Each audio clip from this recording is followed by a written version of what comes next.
නමෝ තස්ස භගවතෝ අරහතෝ සම්මා සම්බුද්දස්ස නමෝ තස්ස භගවතෝ අරහතෝ සම්මා සම්බුද්දස්ස නමෝ තස්ස භගවතෝ අරහතෝ සම්මා සම්බුද්දස්ස සම්මා දිට්ඨි ආනන්ද භාවිතා බහුලී කතා රාග විනය පරියෝසානා හෝති දෝෂ විනය පරියෝසානා හෝති මෝහ විනය පරියෝසානා හෝති තී. ශ්‍රද්ධාවන්ත පින්වත්නි, අපේ ඉරිදා ධර්ම දේශනාව සඳහා මේ දිනවල විශේෂයෙන් සාකච්ඡාවට ගන්නේ ආර්ය අෂ්ටාංගික මාර්ගය සම්බන්ධයෙන්. ඉතින් ආර්ය අෂ්ටාංගික මාර්ගය විස්තර කෙරෙන එක්තරා සූත්‍රයක් තමයි මාතෘකා වශයෙන් තබා ගත්තේ. ඒ තමයි සංයුත්ත නිකායේ මග්ග සංයුත්තයේ එන බ්‍රාහ්මණ සූත්‍රය. මේ බ්‍රාහ්මණ සූත්‍රයට මූලික වෙලා තියෙන්නේ එක්තරා බ්‍රාහ්මණෙක්. ඒ බ්‍රාහ්මණයා සැරිසරනවා මේ සවැත් නුවර. එතුමා සැරිසරන්නේ තනිකරම සුදු වර්ණයෙන් යුක්ත නැත්නම් ශ්වේත වර්ණයෙන් යුක්ත රථයක. ඒ රථයේ යොදලා තියෙන අශ්වයනොත් සුදු පාටයි. ඒ වගේම මේ අශ්ව රථයේ ඇතිරිලිත් සුදු පාටයි. ඒ අශ්ව රථයේ වහලත් සුදු පාටයි. ඒ වගේම අශ්ව රථයේ ගමන් කරන එතුමාත් එතුමාගේ ඒ අශ්ව රථය පදවන රථාචාර්යයත් සුදු පාට ඇඳුමින් සැරසලා තියෙන්නේ. ඒ වගේම මේ අශ්වයින් හසුරුවන තෝන්ලනුවත් සුදු පාටයි. ඉතින් මේ විදිහට මේ හැම දෙම සුදු පාට වෙච්ච ඒ බඳු කදිම රථයක මේ බ්‍රාහ්මණයා මේ සවැත් නුවර සැරිසරනවා. මේ අවස්ථාව දකිනවා මේ ඒ වෙලාවේදී පිණ්ඩපාතේ හැසිරෙන ආනන්ද ස්වාමීන් වහන්සේ. ඉතින් ඒ වගේමයි උන්වහන්සේට ඇහෙනවා මිනිස්සු බොහොම ප්‍රීතියෙන් ඒ වගේම ඒ අයගේ ප්‍රසාදය ප්‍රකාශ කරනවා. මේක නම් මහ පුදුම රථයක්. මේක හරියට නිකන් දිව්‍ය රථයක් වගේ. මේක හරියට නිකන් බ්‍රහ්ම රථයක් වගේ කියලා. ඉතින් ඒ රටවැසි ජනතාව ඒ අයගේ විශ්මය පළ කරනවත් ආනන්ද ස්වාමීන් වහන්සේට ඇහෙනවා. ඉතින් ආනන්ද ස්වාමීන් වහන්සේ මේ කාරණාවත් හිතේ තියාගෙන ඇවිල්ලා අවස්ථාවක් ලැබුණාම භාගතුන් වහන්සේට සැලකනවා. මෙන්න මේ විදිහට මම අද සවැත් නුවර පිණ්ඩපාතේ වැඩම කරනකොට බ්‍රාහ්මණෙක් මේ වගේ සැරිසරනවා මම දැක්කා. ඉතින් ඒ සැරිසරද්දී අනිත් අය බොහොම ප්‍රීතියෙන් එතුමාගේ විලාසය දැකලා වර්ණනා කළා. බොහොම ප්‍රීතියටපත් වුණා. ඉතින් භාගතුන් වහන්සේට පුළුවන් ද මේ රථයට උපමා කළා, මේ බ්‍රහ්ම යානාවට උපමා කළා, මේ දිව්‍ය යානාවට උපමා කළා ධර්මයක් දේශනා කරන්න පුළුවන්ද කියලා භාගතුන් වහන්සේට ආරාධනාවක් කරනවා. ඉතින් එතකොට බුදුරජාන් වහන්සේ පුළුවන් ආනන්ද කියලා දැන් ඔන්න ධර්ම දේශනාවක් කරනවා. ඒ ධර්ම දේශනාවේදී බුදුරජාණන් වහන්සේ මතක් කරන එක කාරණාවක් තමයි අරියස්ස අට්ඨංගිකස්ස මග්ගස්ස අධිවචනං බ්‍රහ්මයානං ඉතිපි ධම්මයානං ඉතිපි අනුත්තරෝ සංගාම විජයෝ ඉතිපි. දැන් මේ බුදුරජාණන් වහන්සේ කියනවා මේ ආර්ය විනයේ නැත්නම් භාගතුන් වහන්සේගේ ශාසනයේ බ්‍රහ්ම යානාවක් වශයෙන් දිව්‍ය යානාවක් වශයෙන් සලකන්නේ අනෙකක් නෙමෙයි මේ ආරෂ්ඨාංග මාර්ගයට. ඒ ආරෂ්ඨාංග මාර්ගය අනුගමනය කිරීමෙන් තමයි මේ අනුත්තර වූ සංගාම විජයක්. ඒ කියන්නේ මේ මාර සංග්‍රාමයේ ජය ගන්න පුළුවන් බවක් කෙනෙකු තුළ පහළ වෙන්නේ මේ ආරෂ්ඨාංග මාර්ගය අනුගමනය කිරීමෙන්. ඒ නිසා ආරෂ්ඨාංග මාර්ගයේ අනුත්තර වූ සංග්‍රාමයකට පිවිසෙන ඒ යෝගාවචරයේකට බ්‍රහ්ම යානාවක් වෙනවා. දිව්‍ය යානාවක් වෙනවා. ඉතින් මෙන්න මේ කාරණාව අනුව තමයි අපි ටික ටික මේ සූත්‍රයේ ඉස්සරහට ගමන් කරන්නේ. ඉතින් මේ ආරෂ්ඨාංග මාර්ගයේ හම්බ වෙන පළවෙනි අංගය තමයි සම්මා දිට්ඨිය. ඉතින් සම්මා දිට්ඨිය සම්බන්ධයෙන් ආනන්ද මේ බ්‍රාහ්මණ සූත්‍රයේදී බුදුරජාන් වහන්සේ කියනවා සම්මා දිට්ඨිය ආනන්ද භාවිතා බහුලී කතා රාග විනය පරියෝසානා හෝති. යම්ස කෙනෙක් මේ ආරෂ්ඨාංග මාර්ගයේ එන සම්මා දිට්ඨිය භාවිතා කරනවා නම්, වඩනවා නම්, බහුලීකృత කරනවා නම්, නැවත නැවත පුහුණු කරනවා නම් ඒ තුලින් රාගය දුරු කරන්න අවස්ථාව ලැබෙනවා. රාගය හිතින් අයින් කරන්න අවස්ථාව ලැබෙනවා. දෝෂ විනය පරියෝසානා හෝති. හිතේ තියෙන ද්වේෂ කිරීම, ශෝක කිරීම, හඬා වැළපීම්, ඊර්ෂ්‍යා සහගත ස්වභාවයන්, මේ සියලු ද්වේෂ සහගත ස්වභාවයන් හිතින් දුරු කරන්න, බැහැර කරන්න අවස්ථාවක් ලැබෙනවා. මෝහ විනය පරියෝසානා හෝති. අපේ හිතවල තියෙන පැටලිලි සහගත ස්වභාවයන්,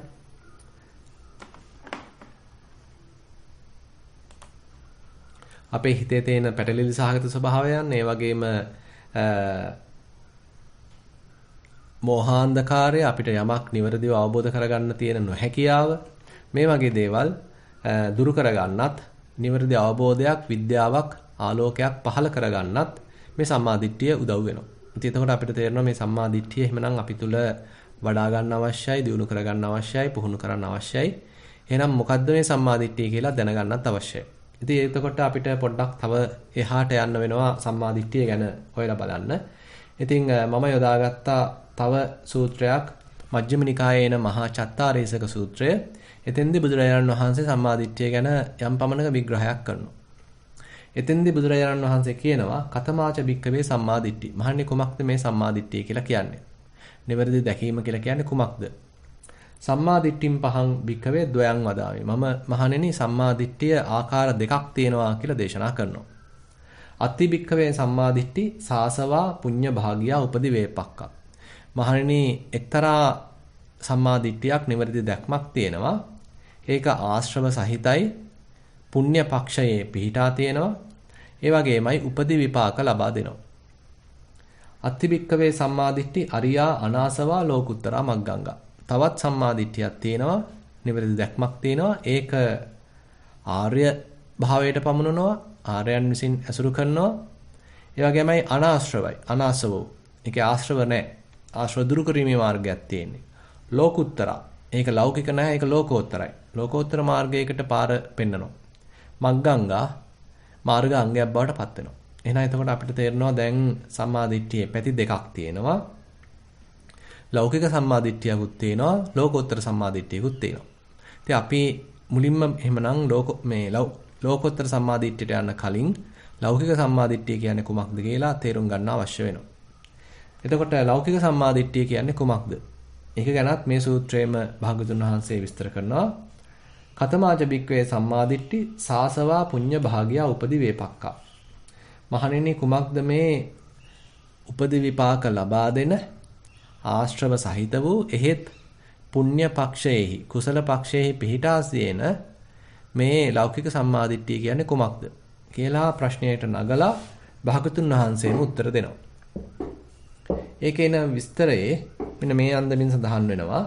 අත්ති දින්නම් අත්ති yittං අත්ති හුතං අත්ති සුකට දුක්කටානං කම්මානං පලං විපාකෝ අත්ති අයං ලෝකෝ අත්ති පරෝ ලෝකෝ අත්ති මාතා අත්ති පිතා අත්ති සත්තා ඕපපාතිකා අත්ති ලෝකේ සමනක් බ්‍රාහ්මනා සම්මග්ගතා සම්මා පටිපන්නා යේ ඉමංච ලෝකං පරංච ලෝකං සයං අභිඤ්ඤා සත්‍තිකත්වා පවේදෙන්තිති අයම් භික්ඛවේ සම්මාදිට්ඨි සාසවා පුඤ්ඤ භාගියා උපදි වේපක්කා.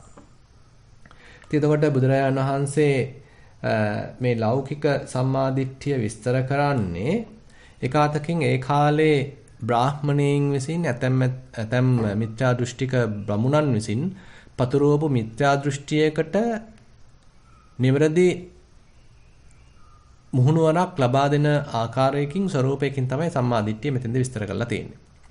ඒ කාලේ පැතිරලා තිබිච්ච මිත්‍යා දෘෂ්ටිවල කිසිම තිබිච්ච එක දෘෂ්ටියක් තමයි මේ අකිරිය වාදය කියලා කියන්නේ. කිසිම දෙයක ප්‍රතිඵලයක් නැහැ, යමක් කළා කියලා ඒකේ විපාකයක් නැහැ කියලා බොහොම නාස්තික දෘෂ්ටියක් ඇතැම් පිරිස් විසින් පතුරවලා තිනවා. ඉතින් භාගතුන් වහන්සේ දැක්කා මේක බොහොම හානිකරයි. මෙලෝ වශයෙන් උත් සත්වයින්ට හානිකරයි, සත්ව ප්‍රජාවට, මනුස්ස ප්‍රජාවට, දිව්‍ය ප්‍රජාවට මේක හානිකරයි. ඒ වගේමයි පරලෝ වශයෙන් උත් මේක හානිකරයි. ඒ නිසා බුදුරජාණන් වහන්සේ මේ දසවස්තුක සම්මාදිට්ඨිය දේශනා කරනවා. ඉතින් එතෙන්දී පටන් ගන්නෙ අත්ති දින්නම් අත්ති yittං අත්ති හුතං කියලා. ඒ කියන්නේ දීමෙහි විපාක තියෙනවා. ඒ වගේම යම් යම් පුද පූජා සැලකිලිවල යම් යම් විපාක තියෙනවා. දෙන ප්‍රමාණය අනුව විපාක ලැබෙනවා. කියලා මේ දානයේ පිහිටවන ගතියක්.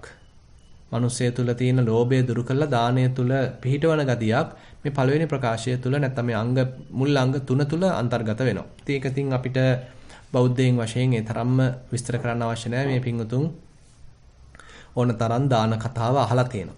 ඉතින් ඇතම් කෙනෙක් ශාසනයට පිවිසෙන කොටත් භාගතුන් වහන්සේ මුලින්ම මෙන්න මේ දාන කතාවෙන් පටන් අරන් තියෙනවා. ආනුපුබ්බී කතා කියලා බුදුරජාන් වහන්සේ එකපාරටම මේ ගැඹුරු දෙයක් දේශනා කරන්න යන්නේ නැහැ. ඒ වෙනුවට ඒ තනත්තාගේ ස්වභාවය දිහා බලලා හිතේ ස්වභාවය බලලා මේ දානයේ ආනිසංස දේශනා කරනවා.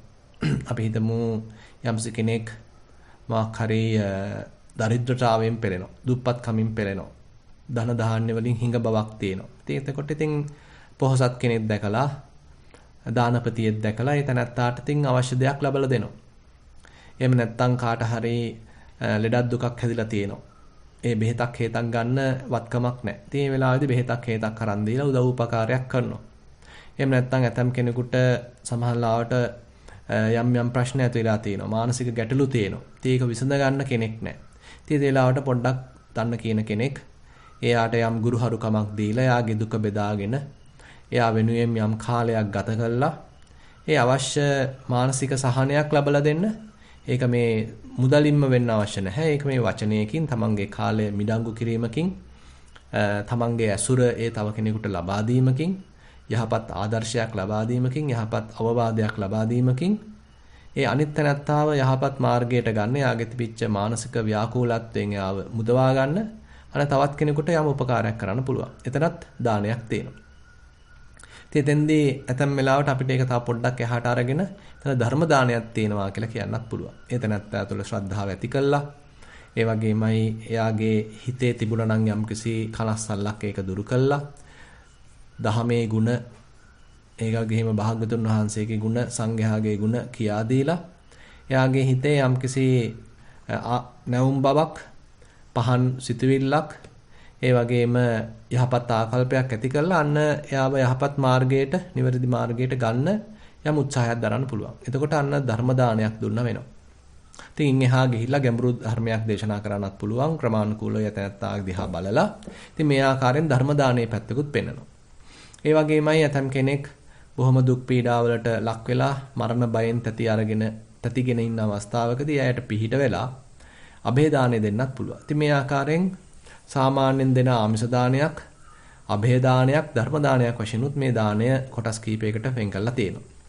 ඉතින් මේ විදිහට බුදුරජාණන් වහන්සේ මේ දානයේහි ආනිසංස තියෙනවා කියන කාරණාව මතක් කරලා දෙනවා. ඊට පස්සේ එනවා අත්ති සුකට දුක්කටානං කම්මානං පලං විපාකෝ. මේ කරපු යහපත් කර්ම අයහපත් කර්මවල විපාක තියෙනවා කියන කාරණාව මතක් කරලා දෙනවා. ඉතින් මේක ඇත්තටම අපි මුල් සතියේ සාකච්ඡා කළා. කර්මය ගැනයි මෙතෙන්දි මේ සඳහන් වෙන්නේ. ඒතොර කර්මයේ විපාක මොනවද? කර්මය කොහිද ඵල දෙන්නේ? මොන විදිහටද කර්මයේ විපාක සිද්ධ වෙන්නේ? කියන කාරණාව ගැන අපි සෑහෙන දුරට ගිය සතියේදී සාකච්ඡා කළා. ඒ නිසා මම ඒක නැවතත් මෙතෙන්දී සඳහන් කරන්න මේ සූදානම් වෙන්නේ නැහැ.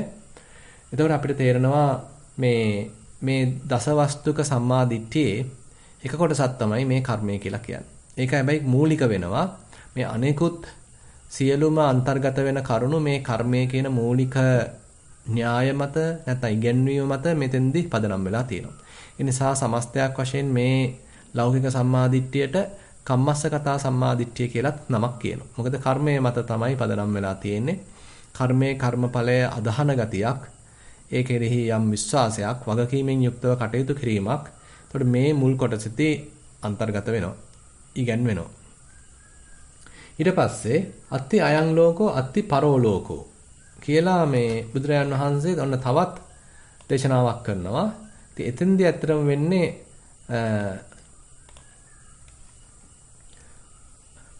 මෙලොවක් තියෙනවා පරලොවක් තියෙනවා කියන කාරණාව තමයි මතක් කරලා දෙන්නේ.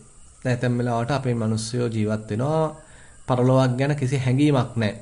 ඔහේ මෙලොව කාලා බීලා කැමති දේ කළා කටයුතු කරනවා.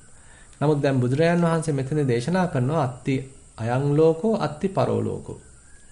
මෙලොවක් තියෙනවා පරලොවක් තියෙනවා. එහෙනම් ඉතින් අපිට පොඩ්ඩක් තව සැලකිලිමත් වෙන්න වෙනවා අපි කොහොමද මෙලොව කාලය ගත කරන්නේ. මොකද මෙලොව කාලය ගත කරද්දී තමයි එහෙනම් පරලොවක් ගැන අපිට යම්කිසි හැඟීමක් එන්නේ පහළ වෙන්නේ. ඒ වගේම මෙලොව කරන කියන දේවල් මත තමයි ඉතින් පරලොව මොන වගේද වෙන්නේ එක ගැන තීරණය වෙන්නේ. එහෙනම් මෙතෙන්දී පුනර්භවය පිළිබඳ යම්කිසි හැඟීමක් අපිට ඇති කරගන්න සිද්ධ වෙනවා. අපිට සමාලාට පේන්නේ නැහැ කොහොමද මේ පුනර්භවය සිද්ධ වෙන්නේ කියලා. ඒක හරියටම සිද්ධ වෙන ආකාරය ගැන අපිට දැනුමක් නැහැ. නමුත් අපි භාග්‍යතුන් වහන්සේ විශ්වාස කළා පරලොවක් තියෙනවා කියලා භාග්‍යතුන් වහන්සේ කියනවා. අපි බුදුන් සරණ ගිය ශ්‍රාවකයන් වශයෙන් බුදුරජාන් වහන්සේ විශ්වාස කළා ශ්‍රද්ධාවෙන් අදහගෙන පරලොවක් තියෙනවා කියලා හිතාගෙන එහෙනම් මෙලවදී අපි යහපත් දෙයක් කරන්න තමන්ටත් අනුන්ටත් යහපත් ආකාරයකට හැසිරෙන්න උත්සාහන්ත වෙනවා. ඉතින් එහෙමනම් පොඩ්ඩක් මේ පුනර්භවය ගැන අපිට ටිකක් ගැඹුරින් හිතන්න වෙනවා. මෙතෙන්දී අපේ ශ්‍රද්ධාවෙන් අදහන එක කාරණාවක්. හැබැයි ඉතින් බුදුරජාණන් වහන්සේ මේ පුනර්භවය සිද්ධ වෙන්නේ කොහොමද කියලා යම් සූත්‍ර දේශනාවල දේශනා කරලා තියෙනවා. උදාහරණයක් වශයෙන් අංගුත්තර නිකායේ එනවා සූත්‍රයක්. එතෙන්දී මේ ආනන්ද ස්වාමීන් වහන්සේ ප්‍රශ්නයක් නගනවා. ස්වාමීනි කුමක්ද මේ භවය කියලා කියන්නේ? එක භව තියෙනවා. අපි හිතමු මේ කාම භවය තියෙනවා. රූප භවයේ තියෙනවා අරූප භවයේ තියෙනවා. ඉතින් මේ විදිහට මේ භව කියලා සංකල්පයක් එනවා. මොකද්ද මේ භවය කියලා කියන්නේ? දැන් අපි දන්නවා සාමාන්‍යයෙන් භව පිළිබඳව විවිධාකාර භවයන් ගැන ධර්මයේ යම් විස්තරයක් කරනවා. උදාහරණයක් වශයෙන් මේ කාම භවයට තමයි මේ මනුස්ස ලෝකය ඈත් වෙන්නේ. ඒ වගේම දිව්‍ය ලෝක හයත් ඈත් වෙන්නේ මේ කාම භවයට. ඒ වගේමයි අපායත් ඈත් වෙන්නේ මේ කාම භවයට. තිරිසන් ලෝක ආදී මේ අපායන් ඈත් වෙන්නේ කාම භවයට. ඒ වගේම ධ්‍යාන වඩලා යම්ස කෙනෙක් රූපාවචර ධ්‍යාන වශී කරගත්තොත් එයාට ඊළඟ භවයේදී රූපාවචර බ්‍රහ්ම ලෝකයක උපදින්න අවස්ථාවක් තියෙනවා. එහෙම නැති රූප භවයක් ගැනත් ධර්මයේ දේශනා වෙනවා. ඇතම් කෙනෙක් ඔන්න අරූප ධ්‍යාන වඩලා ඒවා වශී කරලා ඒකේ නොපිරිහිච්ච ධ්‍යානයකින් කලුරිය කළොත් එයාට අරූප භවයකත් උපද ලබන්න අවස්ථාවක් ලැබෙනවා. ඉතින් එතකොට දැන් බුදුරජාණන් වහන්සේ මේ සූත්‍රයේදී මේ ආනන්ද ස්වාමීන් වහන්සේට මතක් කරනවා කාම ධාතු වේපක්ඛංච ආනන්ද කම්මං නා භවිස්ස අපිනකෝ කාම භවෝ පඤ්ඤායේතාති. දැන් කර්මයක් භවයක් භාගතුන් වහන්සේ මෙතෙන්දී සම්බන්ධ කළා තමයි උත්තරයක් දෙන්නේ. බුදුරජාණන් වහන්සේ අහනවා මේ කාම ධාතුවක, කියන්නේ මේ කාම ලෝකයක විපාක දෙන්න කර්මයක් නැත්තම් එහෙමනම් කාම ලෝකයක් පණවන්න පුළුවන්ද කියන ප්‍රශ්නය අහනවා. කාම ලෝකයක් තියෙනවද? කාම ලෝකයක විපාක දෙන්න සුදුසු කර්ම නැත්තම්. ඉතින් එතකොට ආනන්ද ස්වාමීන් වහන්සේ කියනවා එහෙම තියෙන්න බෑ ස්වාමීන් වහන්සේ. නැති අපිට තේරෙනවා මේ අපි කාම ලෝකයක ඉපදිලා ඉන්නේ කාම ලෝකයක විපාක ලැබෙන්න තියෙන කර්ම අපි සතුව තිබුණ නිසා. අපි සතුව ඒබඳු කර්ම තිබුණේ නැත්තම් මේබඳු කාම ලෝකයක එහෙනම් අපි උපදින්න අවස්ථාවක් නැහැ. ඉතින් එතකොට අපේ මේ මුළු ලෝකෙම ඉන්න අපිට පෘථිවියේ ඉන්න සියලුම සත්වයින් සතුව කාම ලෝකයක විපාක දෙන කර්ම තිබුණ නිසා අපි එහෙනම් මේ කාම ලෝකය තුල ඉපදලා ඉන්නවා. කාම භූමියක ඉපදලා ඉන්නවා. කාම භවයක ඉපදලා ඉන්නවා. ඉතින් එයා ඒ කටයුත්ත නැත්නම් ඒ ඉපදීම භාගතුන් වහන්සේ තව විස්තර කරනවා. ඉතිකෝ ආනන්ද කම්මං කෙත්තං විඥානම් බීජං තණ්හා සිනේහෝ. ආනන්ද මෙන්න මේ ආකාරයෙන් කර්මය කෙත බවට පත් වෙනවා. කර්මය තමයි නිකන් කුඹුර වගේ තියෙන්නේ. ඒ වගේමයි විඥානම් බීජං. විඥාණය තමයි බීජය බවට පත් වෙන්නේ. තණ්හා සිනේහෝ. තණ්හාව තමයි වැස්ස වගේ තෙතමනය වගේ කටයුතු කරන්නේ. අවිජ්ජා නීවරණානං සත්තානං තණ්හා සංයෝජනානං. හීනාය ධාතුය විඥානං පතිට්ඨිතං. එවං ආයතින් පුනබ්භවාපි නිබ්බත්ති හෝති. මොන දැන් පුනර්භවය සිද්ධ වෙන ආකාරය මේ කාම ලෝකයක උපදින ආකාරය බුදුරජාණන් වහන්සේ විස්තර කරනවා. මොකද්ද කියන්නේ? එයා සතුව කාම ලෝකයක විපාක දීමට සුදුසු කර්ම තියෙනවා. ඒ වගේමයි ඒ කලින් භවයකදී නිරුද්ධ වෙන විඥානයක් මේ කාම ලෝකයේ ඒ කර්ම කෙත කරගෙන කුඹුර කරගෙන ඒ විඥාණය බැස ගන්නවා. ඒ විඥාණයට පොහොර ලැබෙනවා නැත්නම් තෙතමනය වැස්ස ලැබෙනවා මේ තණ්හාවෙන්. එතකොට අන්න මේ කාම ලෝකයේ තුල මේ විඥාණය වර්ධනය වෙනවා. හොඳට පිහිටනවා, වැඩෙනවා, මුල් බැස ගන්නවා. එහෙනම් එතකොට මේ කර්මය කියන කාරණාව මෙතෙන්දි වැදගත් වෙනවා. තණ්හාව කියන එක වැදගත් වෙනවා. අවිද්‍යාව කියන එක ඒ කියන්නේ කොහොමද වැදගත් වෙනවා. ඒ වගේමයි මේ කාම ලෝකයක විපාක දෙන ඒ කර්මය තියෙන නිසා අන්න වෙනත් කලින් භවයක චුත වෙන විඥානයක්. එතකොට මෙතන නැවත පළපදියම් වෙනවා.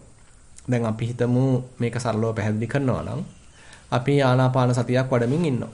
ඉතින් එතකොට අපි හිතමු ආස්වාස ප්‍රස්වාසයේ අපි හුස්ම රැල්ල පවත්වන්න උත්සාහන්ත වෙනවා. ඉතින් අපි මෙහෙම ආස්වාසයක් ප්‍රස්වාසයක් බලාගෙන ඉන්නවා. එහෙන් බලාගෙන ඉඳද්දී ඔන්න අපිට කොහේ හරි ලස්සන ගීතයක් ඇහෙනවා. ඉතින් අපේ හිත මේ ආනාපානය අතහැරලා මොකද ඒක කොහොමත් මේ නික්ලේශී අරමුණක් එහෙම නැත්නම් ඒ තරම් රසවත් අරමුණක් නෙමෙයි අර ඇහෙන ගීතයට ඔන්න අපේ හිත යනවා. එතෙන්ට යම් ආසාවක් ඇති වෙනවා.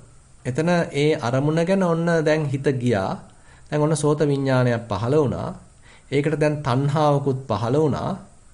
එහෙනම් අන්න එතන නැවත නැවත සෝත විඥාන පට ගන්නවා. නැවත නැවත අපි ඒක අබිරමණය කරන්නේ ඒකෙන් සතුටු වෙන්නේ ඒ ගීතයේ රස විඳින්න පටන් ගන්නවා. ඒ කියන්නේ තණ්හාවෙන් දැන් මේ අවශ්‍ය කරන පෝෂණය තෙතමනය ලබා දෙනවා. දැන් අපිට සම්පූර්ණයෙන් ආනාපානය අතහැරෙනවා. ඒ වෙනුවට අර ඇහිච්ච ගීතයේ ඔන්න දැන් අපේ හිත පළපදියම් වෙනවා. විඥානය එතන හොඳට පිහිටනවා, බැස ගන්නවා, වර්ධනය වෙනවා. ඒ තුල තමයි දැන් ඔන්න ජීවත් වෙන්නේ. දැන් මේ සද්ද ලෝකයක තමයි අපි දැන් ජීවත් වෙන්නේ. සරලව මේ ලෝකෙින් දැද්දිම අපිට එතකොට මේ කලින් තිබිච්ච අරමුණ අතහැරිලා අලුතෙන් ආපු අරමුණක හිත බැස ගන්න. විඥානය බැස ගන්න මෙන්න මේ ආකාරයෙන් නිරන්තරයෙන්ම කාර්යයක් සිද්ධ වෙනවා. ඒකට ඒ නැවත නැවත ඉපදී මෙරි මෙරි යන විඥාන ධාරාවක් තියෙනවා. ඒ වගේමයි ඒකට පැස ගන්න බැලපදියම් වෙන්න උවමනා කරන තණ්හාව පෝෂණය කරනවා. එතකොට මේ ඒ ඇහෙන සද්ද ආදී ඒ කර්ම ක්ෂේත්‍රයේ තියෙනවා. කර්මානුරූපව කියලා අපි මෙතෙන් දැනගත්තොත් කර්මානුරූපව එතකොට යම් සද්දයක් ඇහෙනවා. ඉතින් එතකොට අන්න එතන බැසගත්තා. සංහාවෙන් තව තව පෝෂණය කළා. විඥානයේ තව වර්ධනය වුණා. අපිට අර කලින් හිටිය තැන වෙනුවට දැන් අලුත් තැනක හිත පදිංචි වෙනවා. ඉතින් මේ ආකාරයෙන්මයි මරණ මොහොතේදී මෙතන කය ඇසුරු කරගෙන යම්කිසි නැවත නැවත විඥානයක් හටගනිමින් තිබුණද ඒ විඥානය මේ කය අතහැරිලා ඔන්න මේ භවයේදී කරපු ඒ කර්මයට අනුරූපව ඔන්න වෙනත් කයක වෙනත් කුසක යම් රූප ස්වභාවයක් ඇසුරු කරමින් ඔන්න විඥානය එතන පිහිට ගන්නවා. තණ්හාවෙන් ඒකට පෝෂණය ලැබෙනවා. කර්මයෙන් ඒ අවශ්‍ය කාම භූමිය සකස් වෙලා තියෙනවා. එහෙමනම් අන්න විඥානය එතන පදිංචි වෙනවා. ඒතර මේ කාම භූමියක උපත ලැබීම මේ ආකාරයෙන් භාගතුන් වහන්සේ විස්තර කරනවා. ඊට පස්සේ මේ සූත්‍රයේම බුදුරජාන් වහන්සේ රූප ධාතුවක කියන්නේ රූපාවචර ලෝකයක උපදින ආකාරයත් මේ විදිහටම විස්තර කරනවා. ඒ කියන්නේ මෙතෙන්දිත් බුදුරජාන් වහන්සේ ප්‍රශ්න කරනවා රූප ලෝකයක උපත ලැබලා විපාක දෙන්න කර්ම නැත්තම් රූප ලෝකයක් පණවන්න පුළුවන්ද කියන ප්‍රශ්නේ අහනවා. එතකොට ආනන්ද සානස කියනවා පණවන්න බෑ කියලා. මොකද රූප ලෝකයක නැත්තම් රූපාවචර බ්‍රහ්ම ලෝකයක විපාක දෙන්න සුදුසු කර්ම නැත්තම් ඉතින් ඒ බඳු භවයකින් ඇති වැඩක් නැහැ. නමුත් ඒ බඳු ලෝකයක විපාක දෙන්න කර්ම තියෙනවා නම් අන්න ඒ බඳු රූපාවචර ලෝකයක් පණවන්න පුළුවන්. ඒ නිසා අන්න ඒ බඳු රූපාවචර ලෝකයක අර විඥානයේ ගිහිල්ලා පිහිටනවා. මොකද ඒ කර්ම කෙත සකස් වෙලා තියෙනවා. තණ්හාවෙන් ඊට ලබා දෙනවා යම් පෝෂණයක්. එහෙම නැත්නම් යම් තෙතමනයක් වැස්සක් ලබලා දෙනවා. අන්න විඥානය හොඳට එතන මුල් බැසගෙන එතන පළපදියම් වෙනවා. මේ වගේම බුදුරජාණන් වහන්සේ අරූප ධාතු වේපක්ඛංචානන්ද කම්මං නා භවිස්ස අපිනකෝ අරූප භවෝ පඤ්ඤා යේතාති කියලා ආනන්ද ස්වාමීන් වහන්සේගෙන් ප්‍රශ්න කරනවා. ආනන්ද මේ අරූප ලෝකයක විපාක දෙන්න සුදුසු කර්ම නැත්තම් අරූප ලෝකයක් පණවන්න පුළුවන්ද කියලා ප්‍රශ්නේ නගනවා. එතෙන්දී ආනන්ද ස්වාමීන් වහන්සේ කියනවා පණවන්න බෑ කියලා. එතකොට බුදුරජාණන් වහන්සේ කියනවා මෙන්න මේ ආකාරයෙන් තමයි ආනන්ද කර්මය කෙත බවට පත් වෙනවා. කම්මං කෙත්තං. කර්මය තමයි කුඹුර බවට පත් වෙන්නේ. කර්මයෙන් ඒ අවශ්‍ය කරන සැකස්ම ඒ පොළව සකස් වෙලා තියෙනවා. එතකොට විඥාණය බීජය බවට පත් වෙනවා. තණ්හාවෙන් අවශ්‍ය කරන පෝෂණය තෙතමනය ලැබලා දෙනවා. අන්න කර්මානුරූපව අරූප ලෝකයක නැවත උපතක් සිද්ධ වෙනවා. ඉතින් මෙන්න මේ ආකාරයෙන් මේ අංගුත්තර නිකායේ තික නිපාතයේ බුදුරජාණන් වහන්සේ පුනර්භවයේ සිදුවීම සඳහන් කරලා තියෙනවා. ඒ නිසා නවීන විද්‍යාවනුත් මෑත කාලේ විවිධාකාර පරිශන කෙරලා තියෙනවා.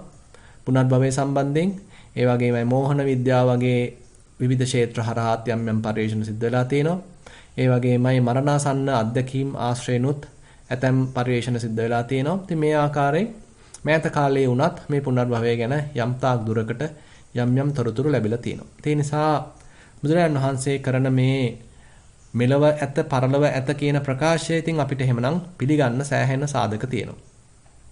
ඒතර මෙතෙන්දී අපි මේ බුදුරජාණන් වහන්සේ මතු කරන අත්ති අයං ලෝකෝ අත්ති පරෝ ලෝකෝ කියන මෙන්න මේ පුනර්භවය සම්බන්ධ කාරණාව එහෙනම් සම්මා දිට්ඨියකින් අපි අදහන ගතියක් පිළිගන්න ගතියක් මේ සම්මා දිට්ඨිය තුල පිහිටියාම අපි තුල ඇති වෙනවා.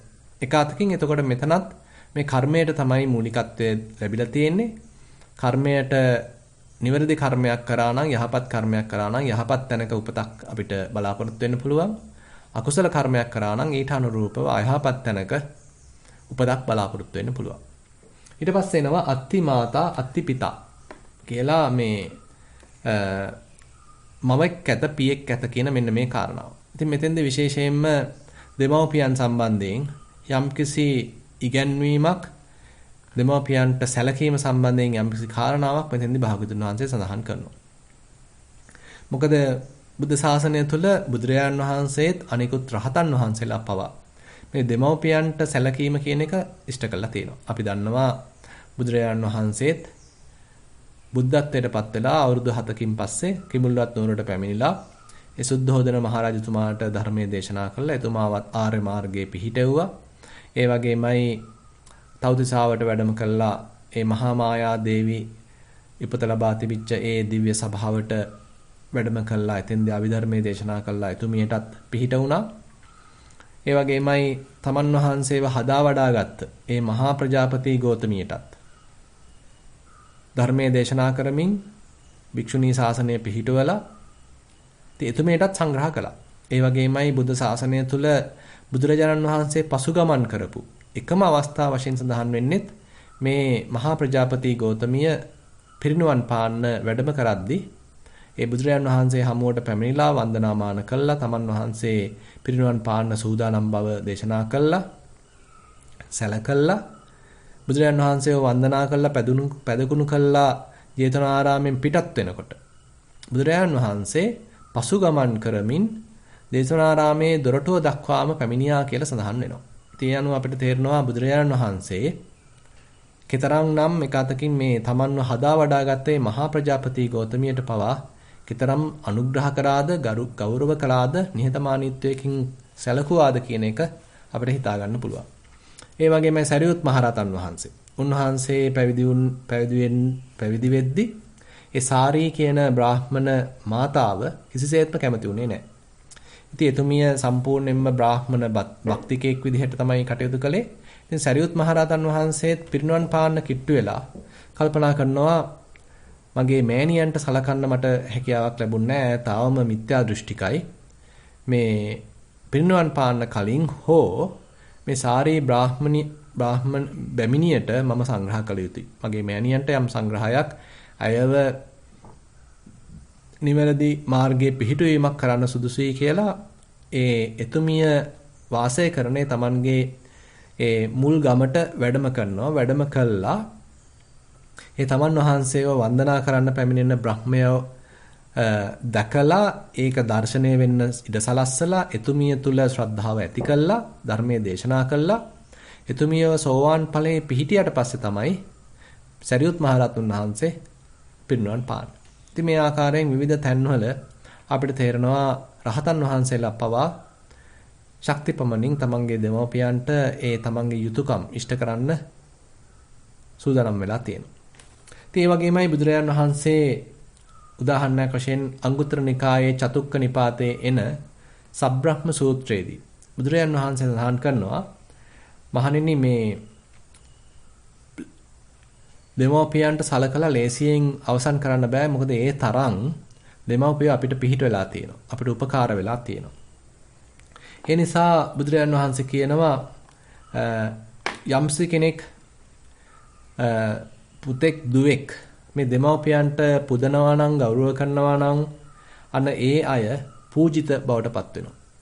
මේ දෙමව්පියෝ දරුවන්ගේ පූජාවක් ලබන්න අනුග්‍රහයක් ලබන්න සුදුසු පුජ්‍යලයෝ බවට පත් වෙනවා.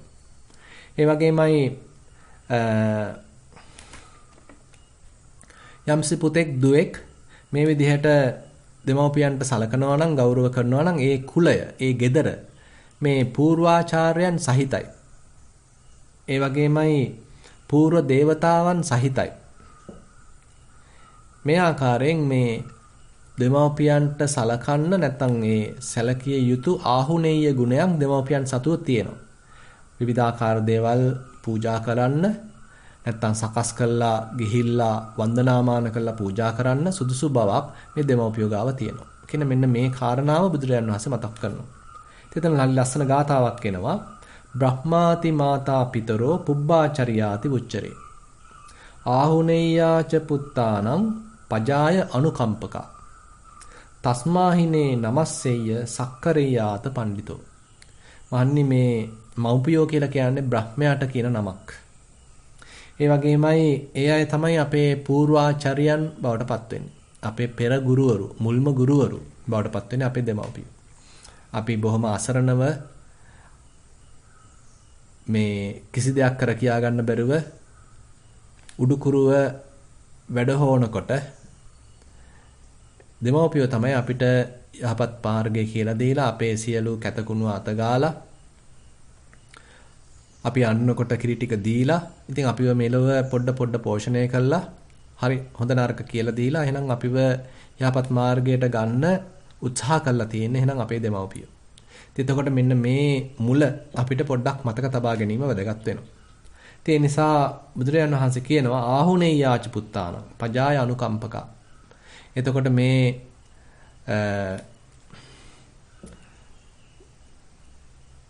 ආහාර පාන වෙන්න පුළුවන්, ඇඳුම් පැළඳුම් වෙන්න පුළුවන්, අනිකුත් බෙහෙත් හේත් ආදී වෙන්න පුළුවන්. ඒවා අරගෙන ගිහිල්ලා පූජා කරන්න සුදුසුයි මේ දෙමව්පියන්ට. එතකොට තස්මාහිත්නේ නමස්සෙය්‍ය සක්කරේයාත පණ්ඩිතෝ යම්කිසි දරුවෙක් ඒ විදිහට දෙමව්පියන්ට ශක්ති පමණින් සලකනවා නම් ඒ අය මේ ලෝකේ ගෞරවනීය බවට පත් වෙනවා. අනිත් අයගේ පඬිතයින්ගේ සත්පුරුෂයන්ගේ ප්‍රශංසාවට භාජනය වෙනවා. ඒ නිසා තවදුරටත් කියනවා අන්නේන අතපානේන වත්තේන සයනේනච. ඒ කියන්නේ කන බොන දේවල් වලින්, ඉදුම් හිටුම් පහසුකම් වලින්, බෙහෙත් හේත් වලින්, ඒ වගේම ඇඳුම් පැළඳුම් වලින්, උච්චාදනේන නහාපේන පාදානං දොහවනේනච. ඇඟ ඉලීම් ආදියෙන්, නැහැවීම් ආදියෙන්, පාදෝවණෙන් මේ විදිහට මේ දෙමව්පියන්ට සලකන්න කියලා බුදුරජාණන් වහන්සේ දේශනා කරනවා. තායං නං පාරිචරියාය මාතා පිතූසි පණ්ඩිතා. ඉතචේවනං පසංසන්ති පෙච්ච සග්ගේච මෝදතිති. මේ විදිහට යම්සි දරුවෙක් දෙමව්පියන්ට සලකනවා නම් ඒ අය මෙලවදීත් සත්පුරුෂයන්ගේ ප්‍රශංසාවට බඳුන් වෙනවා. මේ වගේමයි පරලොවදීත් යහපත් තැනක උපත ලබන්න මේ කරපු සැලකීම ඒ ගෞරවය හේතු වෙනවා. ඉතින් මේ විදිහට බුදුරජාණන් වහන්සේ මේ දෙමව්පියන්ට සැලකීම ගැනත් සෑහෙන්න ධර්මයක් දේශනා කරලා තියෙනවා. ඉතින් ඒ වගේමයි තවත් තැනක සඳහන් වෙනවා මේ දෙමව්පියෝ පුදුමාකාර අන්දමකින් මේ දරුවන්ට පිහිට වුණා. ඉතින් ඒ ණය ගෙවන්න ලේසි නැහැ කියන එක බුදුරජාණන් වහන්සේ මතක් කරනවා. දින්නාහම් භික්කවේන සුප්පතිකාරං වදාමි. මාතුච්ච පිතුච්ච. දෙනෙක් ඉන්නවා මහණෙනි. ඒ දෙදෙනාට ප්‍රතිඋපකාර දක්වන එක පහසු නෑ. ඒකෙන භික්කවේ අංශේන.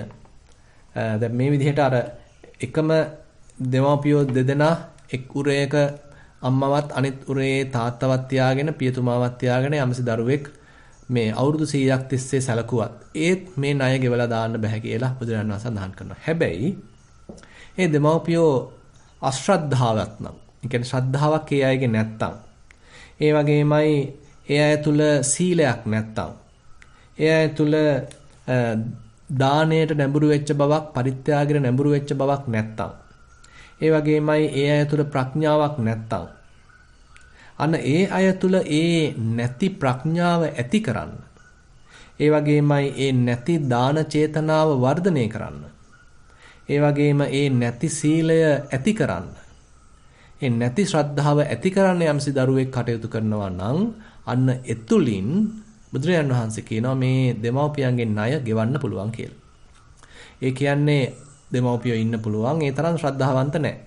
ඉතින් දරුවෝ ශ්‍රද්ධාවන්තයි. දරුවන් තුල යම් ශ්‍රද්ධාවක් තියෙනවා. දහම කෙරෙහි, භාගතුන් වහන්සේ කෙරෙහි, සංඝයා කෙරෙහි යම් ශ්‍රද්ධාවක් තියෙනවා. ඉතින් Tamanට තේරෙනවා හැබැයි දෙමාපියෝ තුල මේ ශ්‍රද්ධාව දියුණු වෙලා නැහැ කියලා. එහෙමනම් අන්න දෙමාපියන් කෙරෙහි අනුග්‍රහ කරන දරුවෙක්, යහපත් දරුවෙක් කරන්න තියෙන එක කාරණාවක් තමයි ඒ ශ්‍රද්ධාවෙන් මේ දෙමාපියන් තුල යම් පෝෂණයක් ඇති කරන එක. ඒ ශ්‍රද්ධාව නැති දෙමාපියන් තුල යම් ශ්‍රද්ධාවක් වර්ධනය වෙන විදිහට යම් උපකාරයක් කිරීම දරුවන්ගේ වගකීමක් වෙනවා. ඒ තුලින් අන්න අර ණය ගෙවා ගන්න පුළුවන්කමක් ලැබෙනවා. ඒ වගේමයි යම්සේ දෙමාපි කෙනෙක් ඉන්නවා නම් සීලයට ඒ තරම් සැලකිල්ලක් නැති. අපි තුන් සතෙක් මරනවා, ආරකම් කරනවා, කාමමිත්‍යාචාරෙත් හැසිරෙනවා, බොරුත් කියනවා, රහමෙරත් පානය කරනවා. ඉතින් මේ බඳු දෙමාපියෝ ඉන්න ඉඩ තියෙනවා. ඉතින් ඒ අයව යහපත් මාර්ගයට ගන්න පුළුවන් නම්, ඒ අයට සීලෙහි තියෙන ආනිසංස පෙන්ලා දෙන්න තියෙන පුළුවන් නම්, ඒ අයව සීලයක පිහිටවන්න පුළුවන් නම්, අන්න බුදුරජාණන් වහන්සේ කියනවා අර තමන්ට තියෙන ලොකු ණය ගෙවා දාන්න අන්න ඒ තුලින් අවස්ථාවක් ලැබෙනවා. සීල සම්පදාවෙහි පිහිටුවාලීම තුලින් අන්න තමන්ගේ ණය ගෙවා දාන අවස්ථාවක් ලැබෙනවා. ඊට පස්සේ බුදුරජාණන් වහන්සේ පෙන්නනවා යම්සි දෙමව්පිය කෙනෙක් ඉන්න පුළුවන් බොහොම මසුරුයි. කිසි දෙයක් කාටවත් දෙන්න කැමැත්තක් නැහැ. තමන්ටම රැස් කරගන්නවා මිසක් තමන්ගේම දරුවන්ට දෙනවා මිසක් තවත් කෙනෙක් එක්ක බෙදා ගන්න, තවත් අසරණයෙකුට යමක් දෙන්න කිසි එහෙම දාන චේතනාවක් ඇත්තේ නැහැ.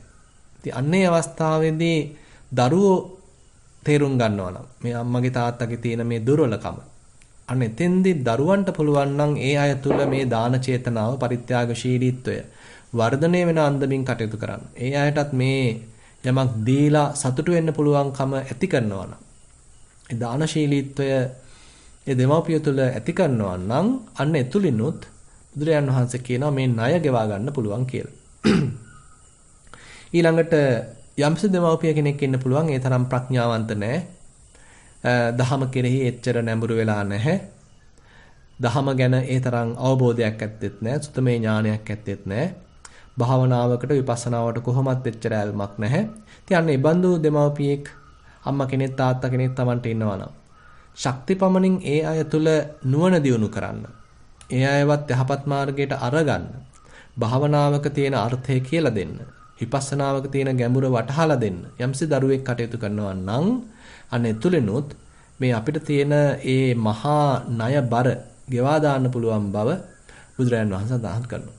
එතකොට අපිට තේරෙනවා බුදුරජාණන් වහන්සේ මේ දෙමව්පියන් සම්බන්ධයෙන් පැති කීපයකින් අපේ තුල අපිට තියෙන වගකීම ඉෂ්ට කිරීමත්, ඒ අයට ගරු කිරීමත්, පූජා කිරීමත්, සංග්‍රහ කිරීමත් ඉන් එහා ගිහිල්ලා ඒ අය තුල ශ්‍රද්ධාව, සීලය, ත්‍යාග චේතනාව, පරිත්‍යාගශීලීත්වය, ප්‍රඥාව ආදී ගුණ ධර්මයන් වර්ධනය කරන්න යම් උපකාරයක් කිරීමත් මතක් කරලා දීලා තියෙනවා.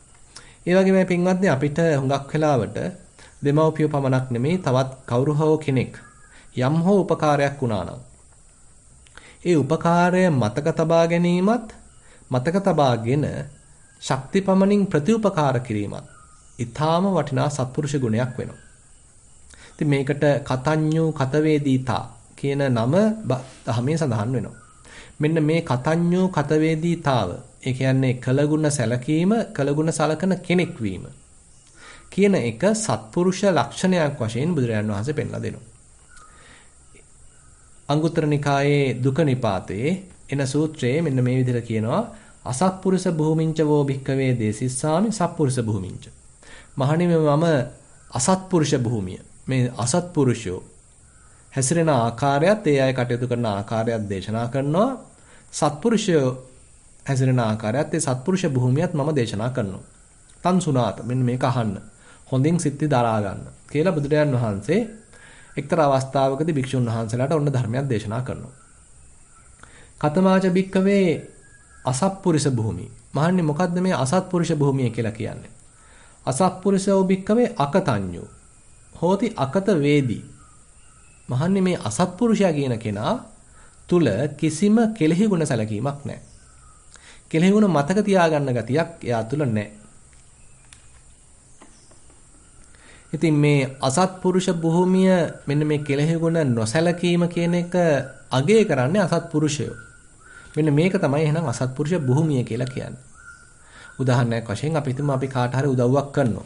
හැබැයි මේ උදව්ව කරපු නැත්නම් උදව්ව ලැබපු කෙනාට ඒක මතකවත් නැහැ හැබැයි. ඉක්මනට මේක අමතක වෙලා යනවා. හරියට නිකන් අර දියේ ඇඳපු ඉරක් වගේ මොහොතකින් ඒ කරපු උපකාරය අමතකයි. ඉතින් අපිටත් ඒක කල්පනා කරලා බලන්න වටනවා. අපිට යම් යම් අය උපකාර කරලා තියෙනවා. අපිට ඒවා මතක තියෙනවද? එහෙම නැත්නම් ඒ කරපු උපකාරය පැයෙන් දෙකෙන් දවසෙන් දෙකෙන් අමතක වෙලා යනවද? අපිට මේ තැනත්තා අහවල් උපකාරය කළා කියලා පුංචි හරි මතකයක් අපේ හිතවල තැම්පත් වෙලා තියෙනවද? කියලා නේද අපිට පොඩ්ඩක් විමසලා බලන්න වටිනවා. කතමාච බික්කවේ සත්පුරුෂ භූමි. ඊළඟට ඔන්න බුදුරජාන් වහන්සේ සත්පුරුෂ භූමිය ගැන දේශනා කරනවා. සත්පුරුෂෝච බික්කවේ කතඤ්ඤූ හෝති කතවේදී. මහණෙනි සත්පුරුෂයා කියන කෙනා කළගුණ දන්නවා කළගුණ සලකන කෙනෙක් බවට පත් වෙනවා. එහෙනම් කළගුණ දන්නා බවින් කළගුණ මතක තියෙන බවින් කළගුණ සලකන බවින් මෙන්න මේ සත්පුරුෂ භූමිය භාගතුන් වහන්සේ හඳුන්ලා දෙනවා. එහෙනම් අපිට සත්පුරුෂයෙක් හඳුනා ගන්න පුළුවන්. එයාට කරපු පුංචි හෝ උදව්ව එයාගේ හිතේ ගලක ඇඳපු ඉරක් වගේ හොඳට මතක තියෙනවා. පුංචි උදව්වක් වෙන්න පුළුවන්. හැබැයි හොඳට ඒ උදව්ව මතකයි. ඒ කෙරෙහි යම්කිසි කෘතවේදීත්වයක් ඒ තැනත්තාගේ හදවතේ තියෙනවා. මේ හවල් දවසේ මට මෙන්න මේ උදව්ව කරා මෙන්න මේ තැනත්තා කියලා ඒ යම් මතකයක් කෘතවේදීත්වයක් මේ සත්පුරුෂයාගේ හිතේ තියෙනවා. මෙන්න මේ හරහා මෙන්න මේ සත්පුරුෂ භූමිය හඳුනා ගන්න පුළුවන් බවත් මේ කෘතවේදීත්වය කළගුණ සැලකීම අගය කරන ඒ ಗುಣ කතා කරන ස්වභාවය මේ සත්පුරුෂ භූමිය බවත් බුදුරජාන් වහන්සේ දේශනා කරනවා. ඉතින් එහෙමනම් අපිට සත්පුරුෂය කවුද අසත්පුරුෂය කවුද කියන එක හඳුනා ගන්නත් මෙන්න මේ කළගුණ සැලකීම කළගුණ මතක තිබීම කෘතවේදීත්වය යොදා ගන්න පුළුවන්. ඉතින් ඒ නිසා පින්වත්නි අද කාලේ මුගක් වෙලාවට කළගුණ අමතක වෙන ස්වභාවයක් තමයි තියෙන්නේ. මිනිස්සෙන්ට තියෙන නිකන් සතියේ දෙකේ මතකය කලින් කරපු දේවල් කිසිසේත්ම මතක නැහැ. ඒක දෙමව්පියෝ කරපු මඟ පෙන්වීමක් උපකාර කිරීමක් වෙන්න පුළුවන්. යම්සේ වැඩිහිටියෙක් කරපු උපකාර කිරීමක් මඟ පෙන්වීමක් වෙන්න පුළුවන්. එහෙම නැත්නම් ගුරුවරයෙක් කරපු උපකාර කිරීමක් මේ මඟ පෙන්වීමක් වෙන්න පුළුවන්. නැත්නම් යාළුවෙක් මිත්‍රයෙක් කරපු යම් උපකාරයක් වෙන්න පුළුවන්. මුගක් වෙලාවට මිනිස්සුන්ට හරි අමතකයි. ඒක දවසින් දෙකෙන් අමතක වෙලා යනවා. ඒ උපකාර කරපු කෙනාටම සමහරලාවට අපකාර කරන්න. නිග්‍රහ කරන්න. ඒ කරපු උපකාර ඉක්මනටම අමතක කළා ඒ තැනැත්තාගේ දෙයක් හරි කඩා වඩා ගන්න. තරමට මිනිස්සු හරි අසත්පුරුෂ භවට පත් වෙලා තියෙනවා. නමුත් නිවැරදි සත්පුරුෂයෙක් එහෙම නෙමෙයි. ඒ තමන්ට කරපු උපකාර මතක තියාගෙන ඉන්නවා. කෘතවේදීත්වයක් තමන්ගේ හදේ තියෙනවා. ඒ නිසා ඒ තමන්ට කරපු උපකාර මතක තියාගෙන යම් අවස්ථාවක් තියෙනවා නම් ඒ තමන්ටත් මේ තැනැත්තා උපකාර කළා නේද කියලා ප්‍රතිඋපකාර කරන්න ඕන වෙලාවක සූදානමින් ඉන්නවා. ඉතින් මෙන්න මේ ගුණය කෘතවේදීත්වය මේ කතඤ්ඤු කතවේදීතා කියන ගුණය එකාතකින් නිවැරදිව සතිමත් බවක් දියුණු කරද්දිත් කෙනෙක් තුළ ඇති වෙන්න පුළුවන්. මොකද සිහිය දියුණු කරන්න තමන්ගේ හිතේ යම්කිසි සංවේදී බවක් ඇති වෙන්න පටන් ගන්නවා. හිතේ තිබිච්ච අර චපල ගති තමන් හඳුනගෙන ඒ වගේම හිතේ තිබිච්ච ඒ ಗುಣමකුකම් තමන් හඳුනගෙන ඒවා තේරුම් අරගෙන ඒවා අතහැරලා දමමින් තමන් තුළ යම් සත්පුරුෂ ගුණයක් දියුණු කරන්න එකතකින් මෙන්න මේ භාවනාවේදී අවස්ථාවක් ලැබෙනවා. සතිය දියුණු කරන යෝගාවචරයෙක් ගැන භාග්‍යවතුන් වහන්සේ දේශනා කරනවා. සති දෝවාරිකෝ භික්ඛවේ අරිය ශාවකෝ සාවජ්ජං පජහති අනවජ්ජං භාවේති කියලා. ඒ කියන්නේ මේ සතිය කියන දොරටුපාලයව ඇසුරු කරන මේ යෝගාවචරයා වැරදි දේවල් බැහැර කරනවා, නිවැරදි දේ පුරුදු කරනවා.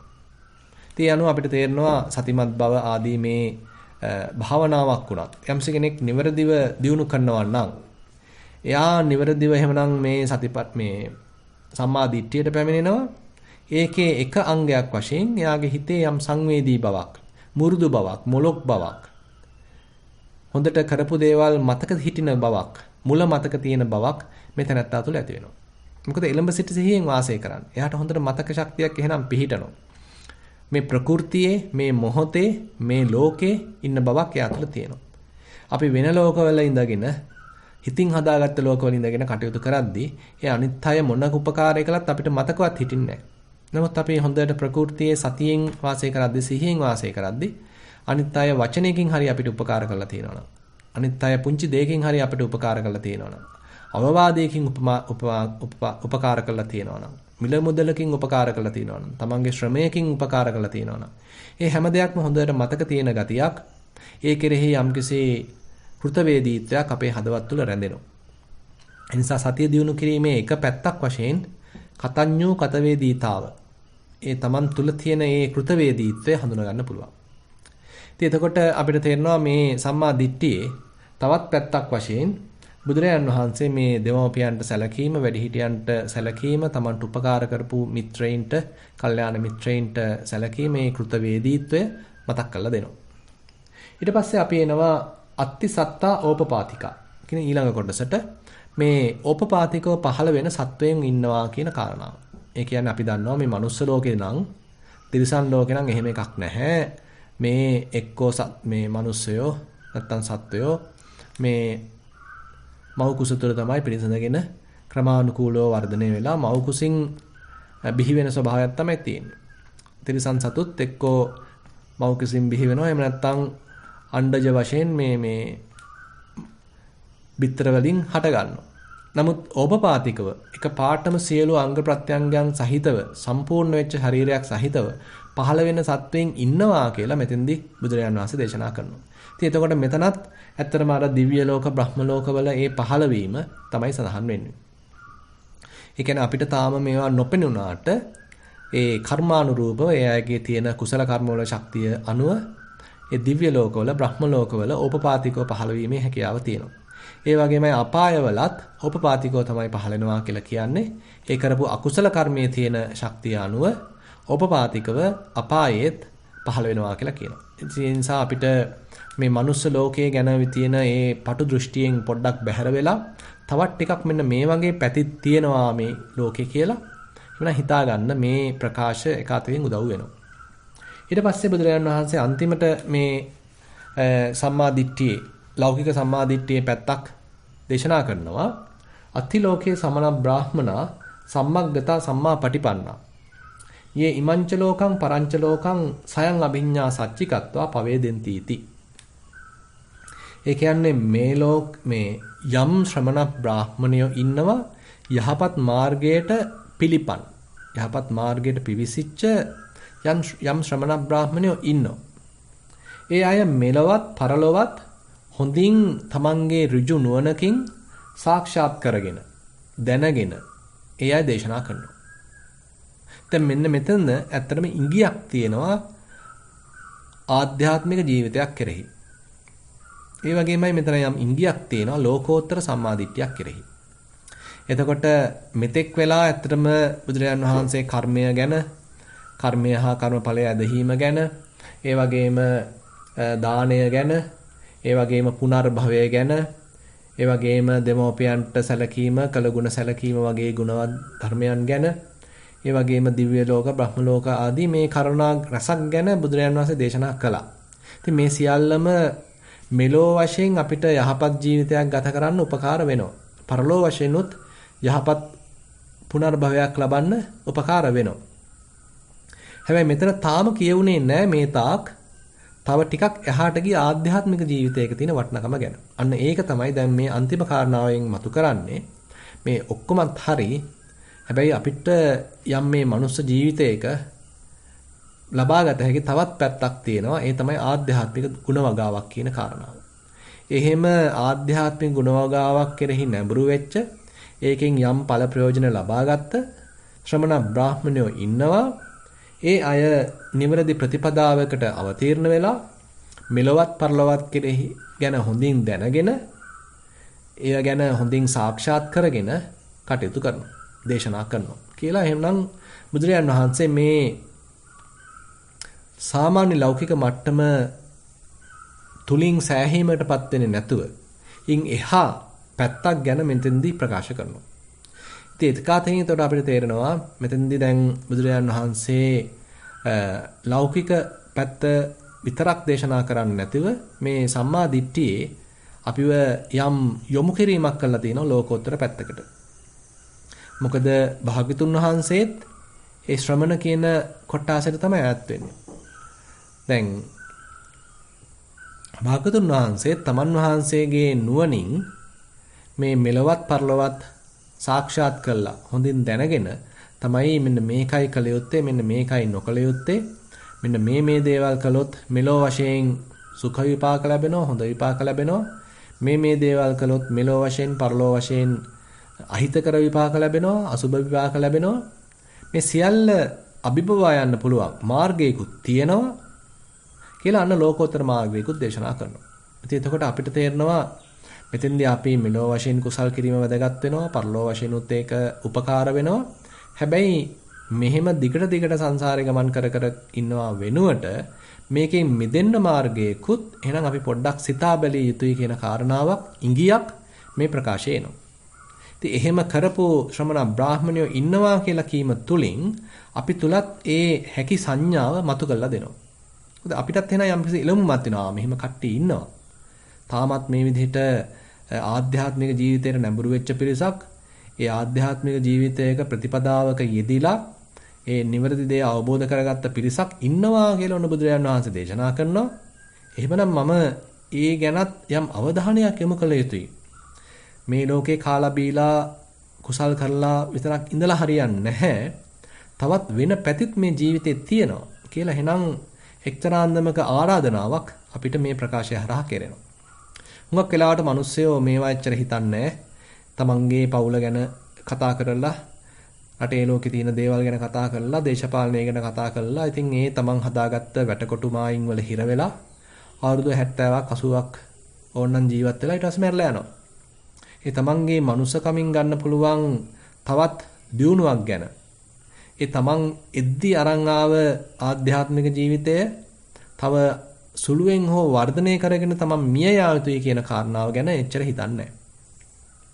ඒ නිසා අපි තේරුම් ගන්න සිද්ධ වෙනවා මෙතෙන්දී එහෙනම් බුදුරජාණන් වහන්සේ අර කොහොමද මේ ආලෝකයෙන් ආලෝකයට යන්නේ කියන කාරණාව මතක් කරලා දෙනවා. එක්තරා අවස්ථාවකදී බුදුරජාණන් වහන්සේ කියනවා මහණෙනි මේ ලෝකේ ජීවත් වෙන මිනිස්සු 4 කොටසකට බෙදන්න පුළුවන්. එක කොටසක් ඉන්නවා අඳුරෙන් අඳුරට යන පිරිසක්. උදාහරණයක් වශයෙන් ඒ අය උපදිනකොටම හරිම දුප්පත්. ඒ වගේමයි ඒ තරම් නුවණක් ඇත්තෙත් නැහැ. ඒ වගේමයි ලැබිච්ච සමහරලාට ඉපදිලා තියෙනෙත් බොහොම අඩු කුලයක. එහෙම වගේමයි ලෙඩ රෝග බහුලයි. ඉතින් බොහොම දුප්පත් මට්ටමක, බෙලහීන මට්ටමක තමයි ඉන්නේ. හැබැයි ඒ අය කරන්නේ අකුසල්මයි. ඒ අය සත්තු මරනවා, හොරකම් කරනවා, කාමයේ වර්ධවා හැසිරෙනවා, මත්පැන් පානය කරනවා, බොරුත් කියනවා. ඉතින් මේ විදිහට කරන්නේ අකුසල්මයි.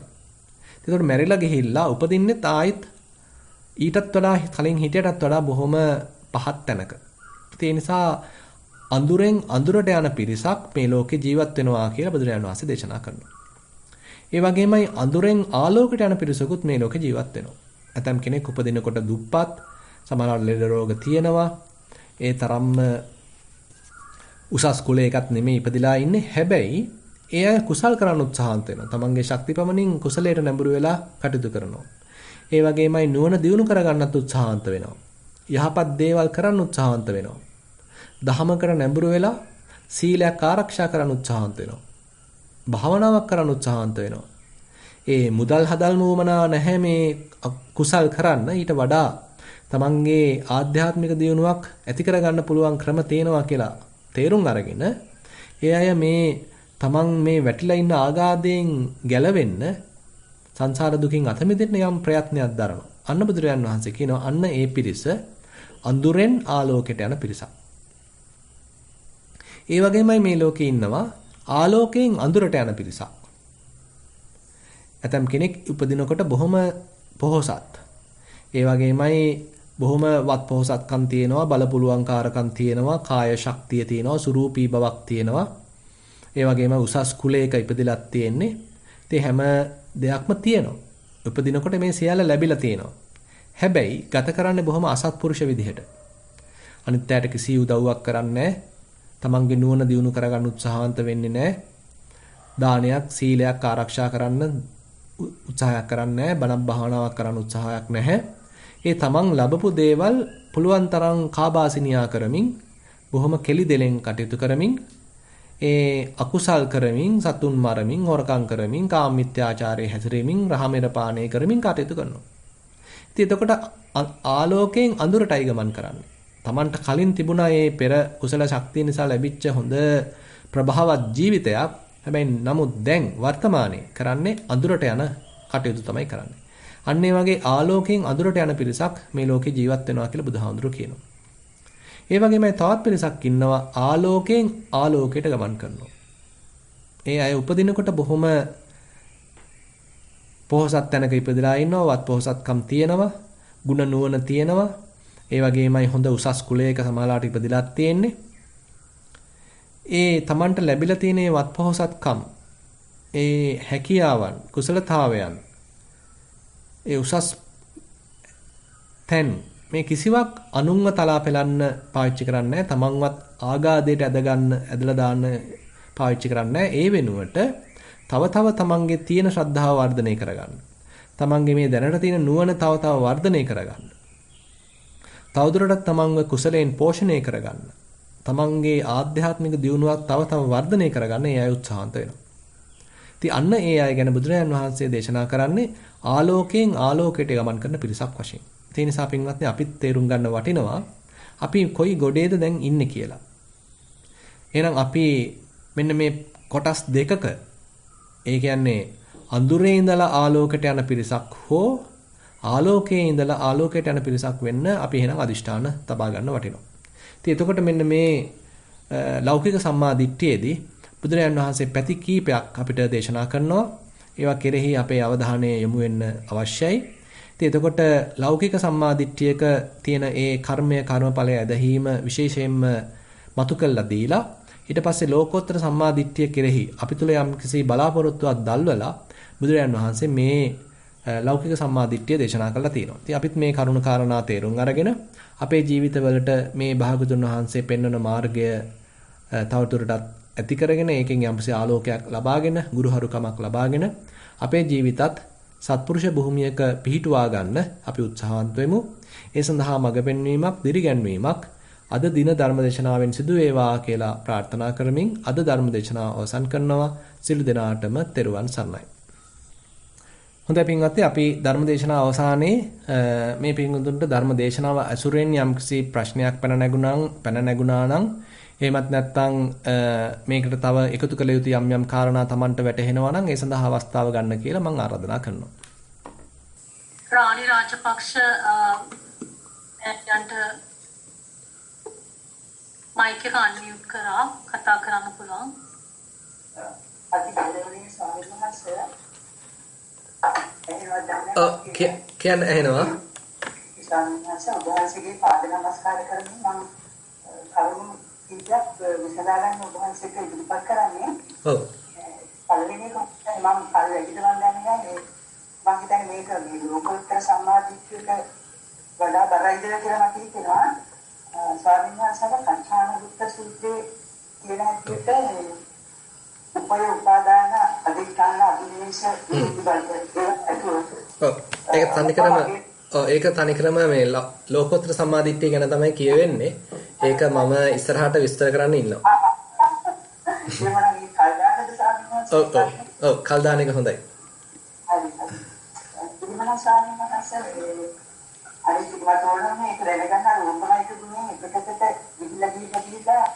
සමාධිය නිසා අනිත්‍ය උදේම ගෙනවාද දිනවනවාද කියන එක නම් සාමාන්‍යයෙන් පස්සකලාම ඒ කියන්නේ සම්මාදිට්ඨියේ ලෝකෝත්තර පැත්ත ගැන දේශනා කරද්දී ඒ හිත නිදහස් වීමක්, හිත තිබිච්ච ග්‍රහණයෙන් උපාදාන වලින් අයින් වීමක් තමයි මේ බුදුරජාණන් වහන්සේ පෙන්වන්නේ. ඉතින් ඒක විශේෂයෙන්ම කච්චානගොත්ත සූත්‍රයේදී මතු කරලා තියෙනවා. මේ ඒ ගැන අපි ඉස්සරහදී එනවා සාකච්ඡා කරමු. හොඳයි. අනිත් එක තමයි ආර්ය අෂ්ටාංගික මාර්ගයේ උපකට ගිහිල්ලා මාර්ගාංග 10ක් ගැන සමහරවිට සූත්‍ර ගණනාවක් තියෙනවා නේද සාමාන්‍යයෙන් මම ඉවපතේ සල්ලේක සූත්‍රය. ඔව්. මේ අම්මායාන සම්මා විමුක්ති කියලා අපිට එකක් තියෙනවා. ඒක සාමාන්‍යයෙන් මට හිතන හැටි හරිද කියලා මම අහන්නේ ඔබ වහන්සේගෙන්. අර මාර්ගාංග 8 කියන්නේ මට හිතෙන හැටියට සංස්කරණය කරපුවා. ඒ කියන්නේ සංඛාර ඒවත් ඉතින් බුදුරජාණන් වහන්සේ කියලා තියෙනවා මේ පාරක් අර පාලන බුදුරජාණන් මිසක් ඒක හරියට තියාගෙන යන්න එපා කියන එක. පොදුවේ මුත්‍රා ඒක හරියට තියාගන්න එපා. එතකොට මේ මාර්ගයන් අටම හතරට කමක් නැහැ. නමුත් අර 9 සහ 10 සම්මා ඥාන සම්මා විමුක්ති දෙක රහතන් වහන්සේ පරිඥාණයෙන් පත් වෙන කරලා පිළිගන්න යුතු එකක්. ඉතින් ඒක නිසාද ඒක සාමාන්‍ය ආර්යසත්‍යනික මාර්ගයෙන් අයින් කරලා තියෙන්නේ. ඒක ගැන ඉච්චරවල විස්තර නොවෙන්නේ මක්නිසාද කියන එක. ඔව් එතන ඇත්තටම ඒ කියන්නේ ඒ රහතන් වහන්සේ කෙනෙක් තුල මාර්ගාංග 10ක් පුහුණු වීමක් කරලා තියෙනවා කියන එක තමයි ඇත්තටම සඳහන් වෙන්නේ. ඒ කියන්නේ ආර්ය මාර්ගයට අවතීර්ණ වෙච්ච කෙනෙක් ආර්යයන් වහන්සේ කෙනෙක් ආර්ය අෂ්ටාංග මාර්ගයේ පමණක් නෙමෙයි මේ දස අංගයකින් යුක්ත මේ දස මාර්ගයක් දස අංගයක මාර්ගයක් තමයි එතන වඩනවා කියලා ඇත්තටම සඳහන් වෙන්නේ. අපි ඒ ගැනත් පොඩ්ඩක් සඳහන් කරමු. ඇත්තට මේ ආර්ය අෂ්ටාංග මාර්ගයේ ගමන් කරලා ලබන ප්‍රතිඵලයක් වශයෙන් තමයි එතකොට සම්මා ඥාන සම්මා විමුක්ති කියන ඒ තව අනිත් මාර්ගාංග දෙක එකතු වෙන්නේ. ඒතර එතන තියෙන සාක්ෂාත්කරණයක්. මේ ලෝකෝත්තර සම්මාදිට්ඨියක සාක්ෂාත්කරණයක් තමයි සම්මා ඥාන සම්මා විමුක්ති කියලා කියන්නේ. ඉතින් ඒකත් ලෝකෝත්තර සම්මාදිට්ඨිය යටතේ තමයි අපිට සාකච්ඡා කරන්න තියෙන්නේ.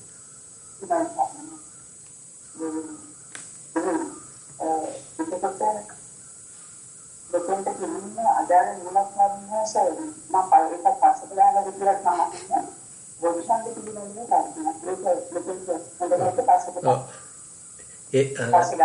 ඒකත් පස්සේ තමයි ගන්න වෙන්නේ. මොකද ඒ කියන්නේ අපි ආරෂ්ඨාංග මාර්ගයෙන් වඩද්දි තමයි පොඩ ඔය බොජ්ජංග ධර්ම ගැන යම් වැටහීමක් ඇති වෙලා ඒ පැත්ත දියුණු වෙන්න පටන් ගන්නෙ. ඉතින් අපි තාම මේ කර්මය ඵලය අදහන කොටසේ තමයි ඉන්නේ. අපි බලමු එන සතියේ ටිකක් මේ ඊළඟ පියවරට අඩිය තියන්න උත්සාහන්ත වෙනවා.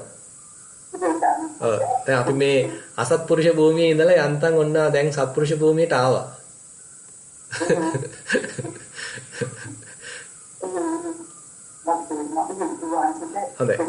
හොඳයි. තෙරුවන් සරණයි.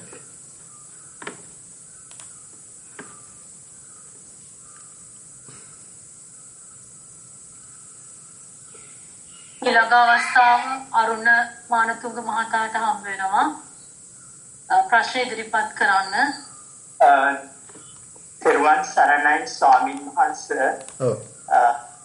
මේ කාරණා දෙකක් පැහැදිලි කරගන්න. මේ ස්වාමීන් වහන්සේ දැන් අපි සාකච්ඡා කරන්නේ පුනරුත්පත්තිය පිළිබඳව. ඔව්. එතකොට මේ මජ්ක්‍ධිම නිකායේ බොහොම අපූර්ව සූත්‍රයක් තියෙනවා උපරිපන්නාසකේ සංඛාරුප්පත්ති සූත්‍රය කියලා. එහිදී බුදුරජාණන් වහන්සේ සඳහන් කරනවා මහණෙනි කියන භික්ෂුන් වහන්සේලාට ආමන්ත්‍රණය කරන්නේ. එහිදී ස්වාමීන් මේ බුදුරජාණන් වහන්සේ කියනවා මේ ශාසනයේ මහණෙනිම ශ්‍රද්ධාවෙන් යුක්ත වූයේද ශීලයෙන් යුක්ත වූයේද බහුශ්‍රත භාවයෙන් යුක්ත වූයේද ත්‍යාගයෙන් යුක්ත වූයේද ප්‍රඥාවෙන් යුක්ත වූයේද ඔහුට මේ ශරීරයේ පිටීමෙන් මරණින් පසු ඊට පස්සේ ඒකෙන් අදහස් කරන්නේ අරමුණු කරන්න පුළුවන් අදිෂ්ඨාන කරන්න පුළුවන් කොහෙද උප්පත්තිය ලබන්නේ කියලා. ඉතින් එතන මේ අපූර්ව සඳහනක් තියෙනවා. ඒක ගැන පොඩ්ඩක් ස්වාමීන් වහන්සේගේ අදහස් විමසන්නයි මේ පළවෙනි කාරණය. එහෙම පොඩ්ඩක් මේ කියන්නේ Tamanට යම් පමණක ඒ කියන්නේ නිවැරදි පාර මෙන්න මේ කියලා තේරෙනකොට තියාට හැකියාව තියෙන්න පුළුවන් ඕනනම් මරණින් මත්තේ නැවතත් මනුස්ස ලෝකේ උපදින්න දිව්‍ය ලෝකේ උපදින්න ඒ බඳු කර්ම වලට මුල් තැන දෙන්න.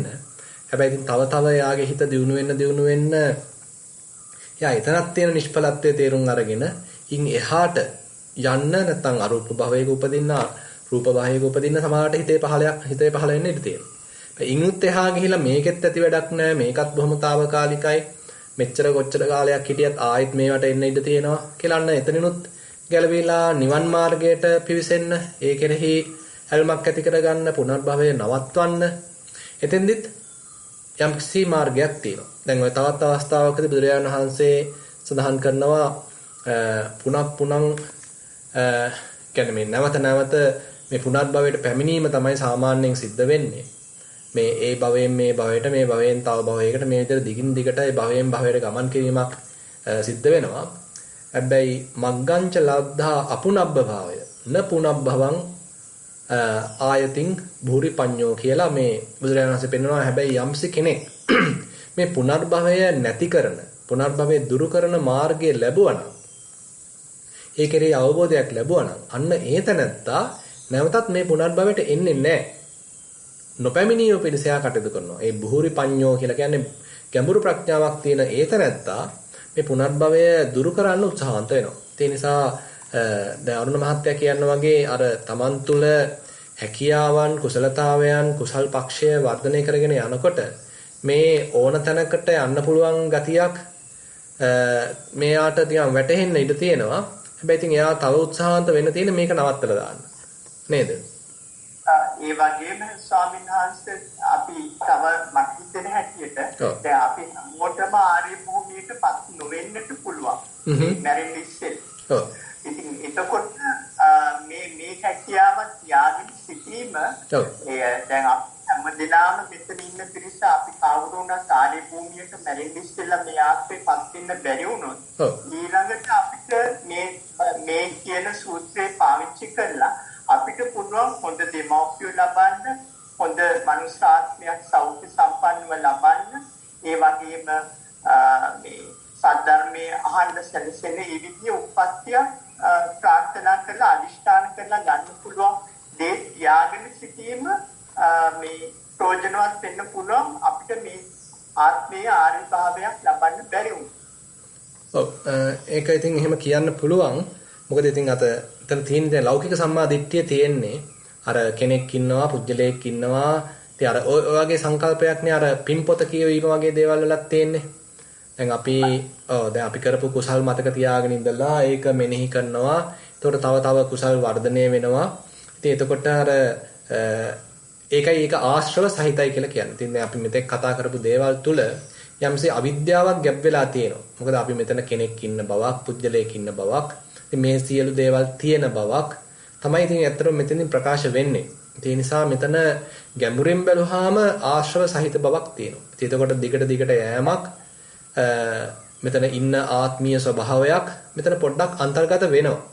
ඉතින් එහා ගිය ගමනක් තමයි ලෝකෝත්තර සම්මාදිට්ඨියක තියෙන්නේ.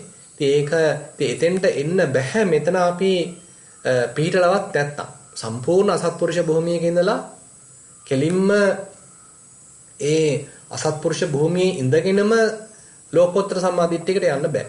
ඉතින් එතකොට අපිට සත්පුරුෂ භූමියක කටයුතු කරමින් ඒ සඳහා උත්සාහවන්ත වෙමින් තමයි ලෝකෝත්තර සම්මාදිට්ඨියක කටයුතු කරන්න පුළුවන් වෙන්නේ. ලෝකෝත්තර සම්මාදිට්ඨියක කටයුතු කරන්න පටන් ගත්තට පස්සෙත් අතන ලෞකික සම්මාදිට්ඨිය තව වර්ධනය වීමක්. ඒ කියන්නේ මෙතනම ආත්ම දෘෂ්ටියක් වර්ධනය වීමක් කියන එක නෙමෙයි. ඒ කියන්නේ Taman තුල සත්පුරුෂ ගුණධර්ම වඩා වර්ධනය වීමක් එහෙමනම් සිද්ධ වෙන්න ඕනේ. මෙතනින් අදහස් වෙන්නේ සම්පූර්ණයෙන්ම ලෞකික සම්මාදිට්ඨිය ਸਰව සම්පූර්ණ කළයි ලෝකෝත්තර සම්මාදිට්ඨිය පටන් ගන්න ඕනේ කියලා. Taman ඉන්න තැන ඉඳන් පටන් ගන්න පුළුවන්. හැබැයි දිගට කරගෙන යනකොට මේ ලෞකික සම්මාදිට්ඨිය වෙන්න පුළුවන්, ලෝකෝත්තර සම්මාදිට්ඨිය වෙන්න පුළුවන්. මේ කරගෙන යනකොට මේ දෙක අතර එක්තරා අන්දමක සුසංයෝගයක්, Taman තුල පිහිටි සීලයක්, ඒකයි ඔය ආර්යකාන්ත සීලයක් එහෙම කියලා බුදුහාමුදුරු පෙන්නන්නේ. ඒ කියන්නේ ලෝකෝත්තර සම්මාදිට්ඨියක වුණත් කටයුතු කරද්දී ඒ සීල ප්‍රතිපදාව වගේ දේවල් නිකන් Tamanට උරුම වෙච්ච ගතියක්. નિરાයාසයෙන් Taman එක තියෙන ගතියක්. ඉතින් හඳුනා ගන්න පුළුවන්. එහෙමයි ස්වාමීන් වහන්සේ මම අදහස් කරේ ලෝකෝත්තර මාර්ගයට ප්‍රවිෂ්ඨ වෙලා ඒ කියන්නේ මම කියන්නේ ආර්ය භූමියටමපත් වෙලා නෙවෙයි.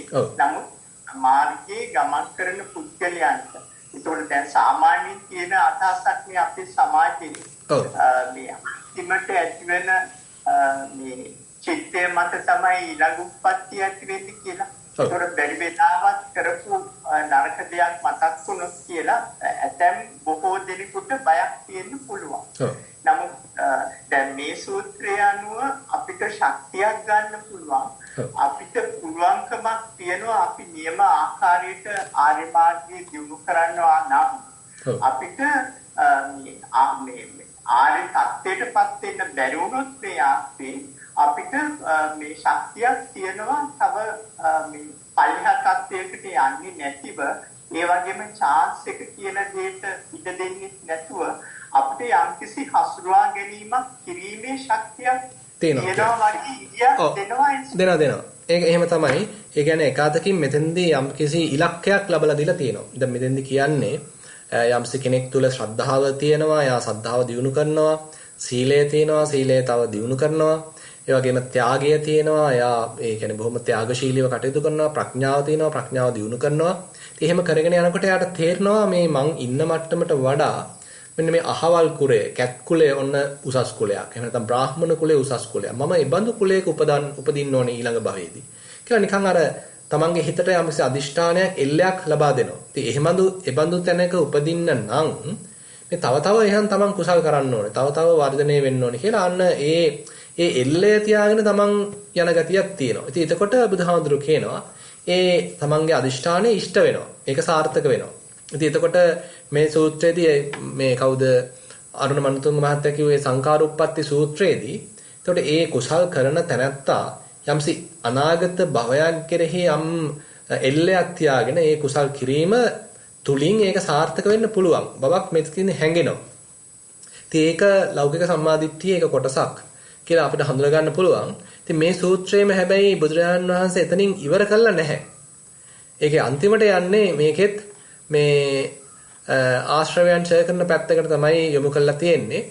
අර ශ්‍රද්ධාවෙන් සමන්නාගත කෙනෙක්, සීලයෙන් සමන්නාගත කෙනෙක්, ත්‍යාගයෙන් සමන්නාගත කෙනෙක්, ප්‍රඥාවෙන් සමන්නාගත කෙනෙක් මං කොහොමද මේ අහෝ වත අහං ආසවානං khය අනාසවං චේතෝ විමුක්තින් පඤ්ඤා විමුක්තින් දිත්තේව ධම්මේ සයං අභිඤ්ඤා සච්චිකත්තා උපසම්පඤ්ඤය විහෙරෙය්‍යන්ති කියලා මේ මං කොහොමද මේ ආශ්‍රවයන් තොර කරගන්න මාර්ගයට අවතීර්ණ වෙන්නේ කියලා අන්න බුදුහාඳුරෝ මේ සූත්‍රය කියන්නේ ක්‍රමානුකූලව පියවරෙන් පියවරට ඉස්සරහට ගෙනිහිල්ලා අර උත්කෘෂ්ඨ මට්ටම උත්කෘෂ්ඨ ඵලයටත් යම් ඉඟියක් දීලා තියෙනවා. ඒ නිසා මහත්ය කියන කතාව ඇත්ත. ඔක්කොටම ඉතින් නිවන් දකින්න බැරි වෙයි.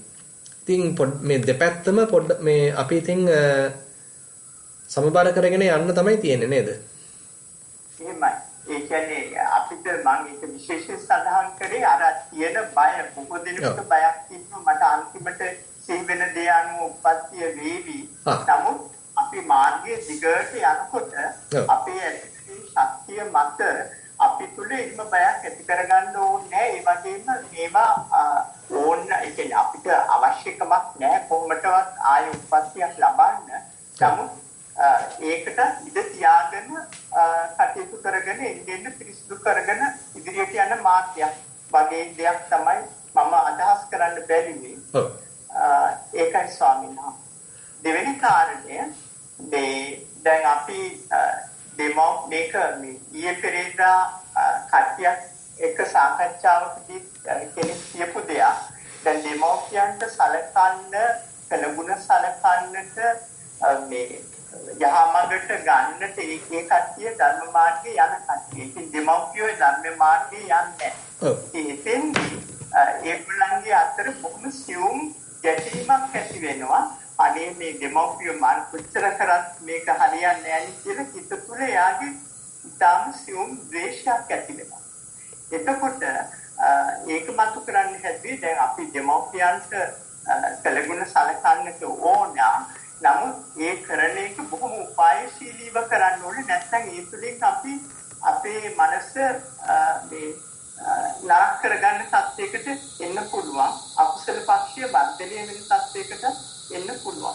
මම හිතන්නේ එතෙන්දී ඇත්තටම දරුවන්ගේ පැත්තෙන් තමයි එතෙන්දී අපිට හිතන්න වෙන්නේ දරුවෝ දෙමෝපියන්ට එතෙන්දී අනුකම්පා කරන්න ඕනේ. Taman තුල ද්වේෂයක් පහළ කරගන්නවා වෙනුවට අනේ මම මෙච්චරත් උත්සාහ කළා තාමත් අම්මට තාත්තට මේ පැත්තට එන්න බැරි වුණානේ. එයාගේ තියෙන ශ්‍රද්ධාව වර්ධනය කරගන්න බැරි වුණානේ. කොහෙද ඉතින් මේම ගිහිල්ලා ආයි මේ විදිහට ගියොත් මොකද්ද මේ ඇයට වෙන්නේ කියලා ඒ අය කෙරෙහි ඉතින් අනුකම්පාවෙන්ම තමයි යන්න තියෙන්නේ. ද්වේෂයක් ඇති කරගෙන මේ කිසිම ප්‍රයෝජනයක් නැහැ. ඒ නිසා සැලකිලිමත් වෙන්න ඕනේ. තමන් අනුකම්පා සහගතව කරුණාවෙන් යුක්තව ඒ කටයුත්ත කරන එක වටිනවා. මොකද ඉතින් අපිට එකපාරටම ඒ අයව හදන්න බෑ. හුඟක් වෙලාවට ඒ අය වයසට ගිහිල්ලා ඉන්නේ. ඉතින් කාලාන්තරයක් තිස්සේ පුහුණු කරපු දේවල් තියෙන්නේ. ඉතින් අපිට එකපාරට මේ සියල්ල ਸਰව සම්පූර්ණ වශයෙන් වෙනස් කරන්න බැරි වෙයි. හැබැයි ඉතින් බොහොම අනුකම්පා සහගතව උත්සාහය අතහරින්න නැතිව ඒ තමන්ගේ යුතුයකම ඉෂ්ට කරන එක තමයි වටින්නේ. එහෙමයි. තෙරුවන් සරණයි. තෙරුවන් සරණයි.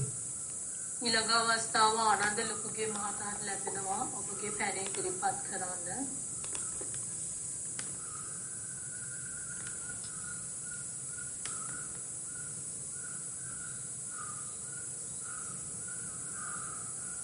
සොම්නන්ස ඇහෙනවද? ඔව් ඇහෙනවා. සොම්නන්ස අවසරයි මම මේ ශාන්තිගේ රෝගේ තාත්තා කතා කරන්නේ. ඔව්. ඔබ වහන්සේ අද මම අනපේක්ෂිත ලෙස මේ දෙමෝපියන්ගේ ගුණ සීකරලා මේ දේශනා ප්‍රාර්ථීම ගැන ගොඩාක් ඔබ වහන්සේට පින් සිද්ධ වෙන අනෙක් වාරයක් එමුකෝ මගේ අම්මගේ අම්මා පරලෝසපත් වුණ දවස අද. 25 වෙනිදා.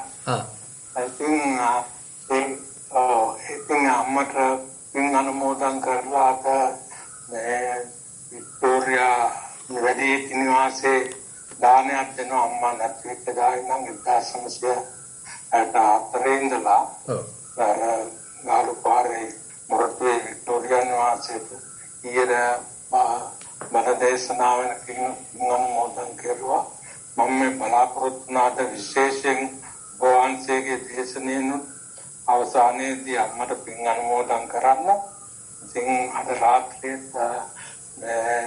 පන්සලේ තියෙන බුද්ධ පූජාවට සහභාගී වෙලා පින් අනුමෝදන් කරන්න බලාපොරොත්තු වෙනවා. ඉතින් ඒක ගැන විශේෂයෙන් සඳහන් කරන්න තමයි මම අද කතා කරන්නේ. වහන්සේට මේ වැඩසටහන අවසානයේදී ඥානමෝදනා කරයි කියලා බලාපොරොත්තු වෙනවා. හොඳයි. හොඳයි තෙරුවන් සරණයි. හොඳයි තෙරුවන් සරණයි.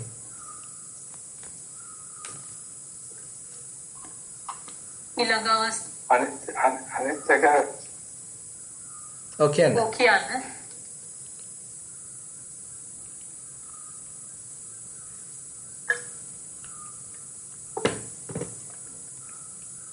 මියුට් වෙලා තියෙන්නේ. අනිත්‍යනා කතා කරන්න පුළුවන්. ආනන්ද මහත්තයා කියන්න.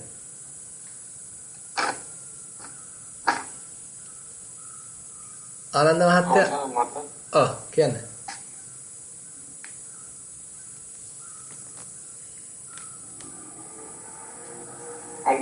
ස්වාමීන් මම දැක්කා මේ ඊතරක ගේසත්තියෙත් මේ සමාජ මාධ්‍යවල ප්‍රචාරය වුණා මේ තාත්තා කෙනෙකුට ගහන ලෝරෝ ගහන ළමයි කච්චක්. ඉතින් ඒ වෙලාවෙත් මට ගෝවන්සේගේ දේශනෙන් ඒ ළමෙන්ට යම් කිසි ආදර්ශයක් නැහැ කියලා මම හිතනවා. බොහොම කාලීන දෙයක් මේක මේ අවස්ථාවේ ඇතිද. මොකක්ද සලකන්නේ ගැන වහන්සේ මතක් කිරීම. ඒ නිසා මේ කාටත් මේක ප්‍රයෝජනක් කියලා මම බලාපොරොත්තු වෙනවා. ඒක මම අද මේ දේශනා අවසානයේදී මෑණියන්ට පින් අනුමෝදන් කරනවා. ඒ සම්බන්ධයෙන් වෙනත් කර යුතු දෙයක් තියෙනවා නම් මේ පින් මලගියන්ට අනුමෝදන් වෙන්නේ කෙසේද කලයුත්තේ කෙසේද කියන එක ගැන පොඩ්ඩක් දැනුවත් කරනවා නම් වහන්සේට ගොඩක් නිස්තරනවා. තෙරුවන් සරණයි. හොඳයි තෙරුවන් සරණයි. ඉතින් ඇත්තටම දෙමව්පියෝ මිය පරලෝ ගියාට පස්සේ ඉතින් බුදුරජාණන් වහන්සේ ඔය තවත් සූත්‍රවලදී දේශනා කරන්නේ ඔය වගේ අපි කුසල කර්ම කළා ඒ අයගේ ගුණ සිහි කළා පින් අනුමෝදන් කිරීම තමයි. ඉන් එහාට ඉතින් අපිට දෙමව්පියෝ මිය පරලෝ ගියාට පස්සේ ඉතින් කළ හැකි දෙයක් නැහැ. මහත්ය කරන ඔය කාරණාව තමයි ඉතින් ඇත්තටම බුදුරජාණන් වහන්සේත් දේශනා කරලා තියෙන්නේ. මිය පරලෝ ගියාට පස්සේ එකක් තමයි ඔය වග්ගපජ්ජ සූත්‍රයේදී වගේ එහෙම පෙන්වන්නේ මේ අර එයාගේ යම්කිසි දෙයක් ධන දහන්නේ ස්වභාවයක් තුන නම් ඒක ඉතින් ආරක්ෂා කිරීම පරම්පරාවේ ඒ යම් අපි තුමු උසස් ප්‍රතිපදාවන්ත වෙනවා නම් ඒවා පිළිහෙන්න නැති වෙන ආශ්‍රා කිරීම. ඉතින් ඒ වගේමයි ඒ තමන් කරපු යම් කුසල කර්මයන් ඒයට අනුමෝදන් කිරීම කියන කාරණාව. ඉතින් අපි උත්සාහන්ත වෙන්න තියෙන්නේ දැන් අපි ජීවත් වෙද්දී කොහොමද ඒ අයව ආරක්ෂා කරගන්නේ? නිවැරදි මාර්ගය එයාට පෙන්වන්නේ කොහොමද? ශ්‍රද්ධාව නැත්තම් ඒක ඇති කරන්නේ කොහොමද? ඒ වගේ පැතිවලින් අපි උදව් කරන එක ඉතාම වටිනවා. ඒ වගේමයි මුලින් මතක් කළා වගේ මේ දෙවෙහෙත් හේත් අරන් දීලා කැම බීම ආදීන් ඇඳුම් පැළඳුම් ආදීන් සමහරලාට ඒ අයගේ දුක සැප විමසීම ආදීන් ඒ අයත් සමග පොඩ්ඩක් කාලය ගත කරලා ඒ අයගේ තියෙන හිතේ තියෙන කාන්සිය දුරු කිරීම ආදීන් මේ වගේ විවිධ පැතිවලින් මේ දෙමාපියන් කෙරෙහි යම්කිසි මෛත්‍රී සහගතව ප්‍රතිඋපකාර දක්වන ස්වරූපයකින් කෘතවේදීත්වයකින් කටයුතු කිරීම තමයි ඊටම වටින්නේ. හොඳයි. හොඳයි, තෙරුවන් සරණයි. ඊළඟ පැනය බද්දජීව මහතාට ඉදිරිපත් කරන්න පුළුවන්.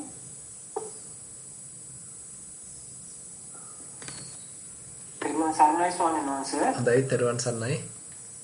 ස්වාමීන් වහන්සේ මම දැන් පොඩ්ඩක් මේ පුනර්භවය කියන එක ගැන තව පොඩ්ඩක් පැහැදිලි කරගන්න තමයි මේ ප්‍රශ්න මතු කරන්නේ. මේ පුනර්භවය කියන එක මට අදහස් නම් පුනර්භවය කියන එක දැන් අපි නිතරම අසත්‍යමත් වීම තුළ නිතරම අපි ඇලීම් ගැටීම් හරහා නිතරම අපේ ස්වභාව වෙනස් කර ඉන්නවානේ.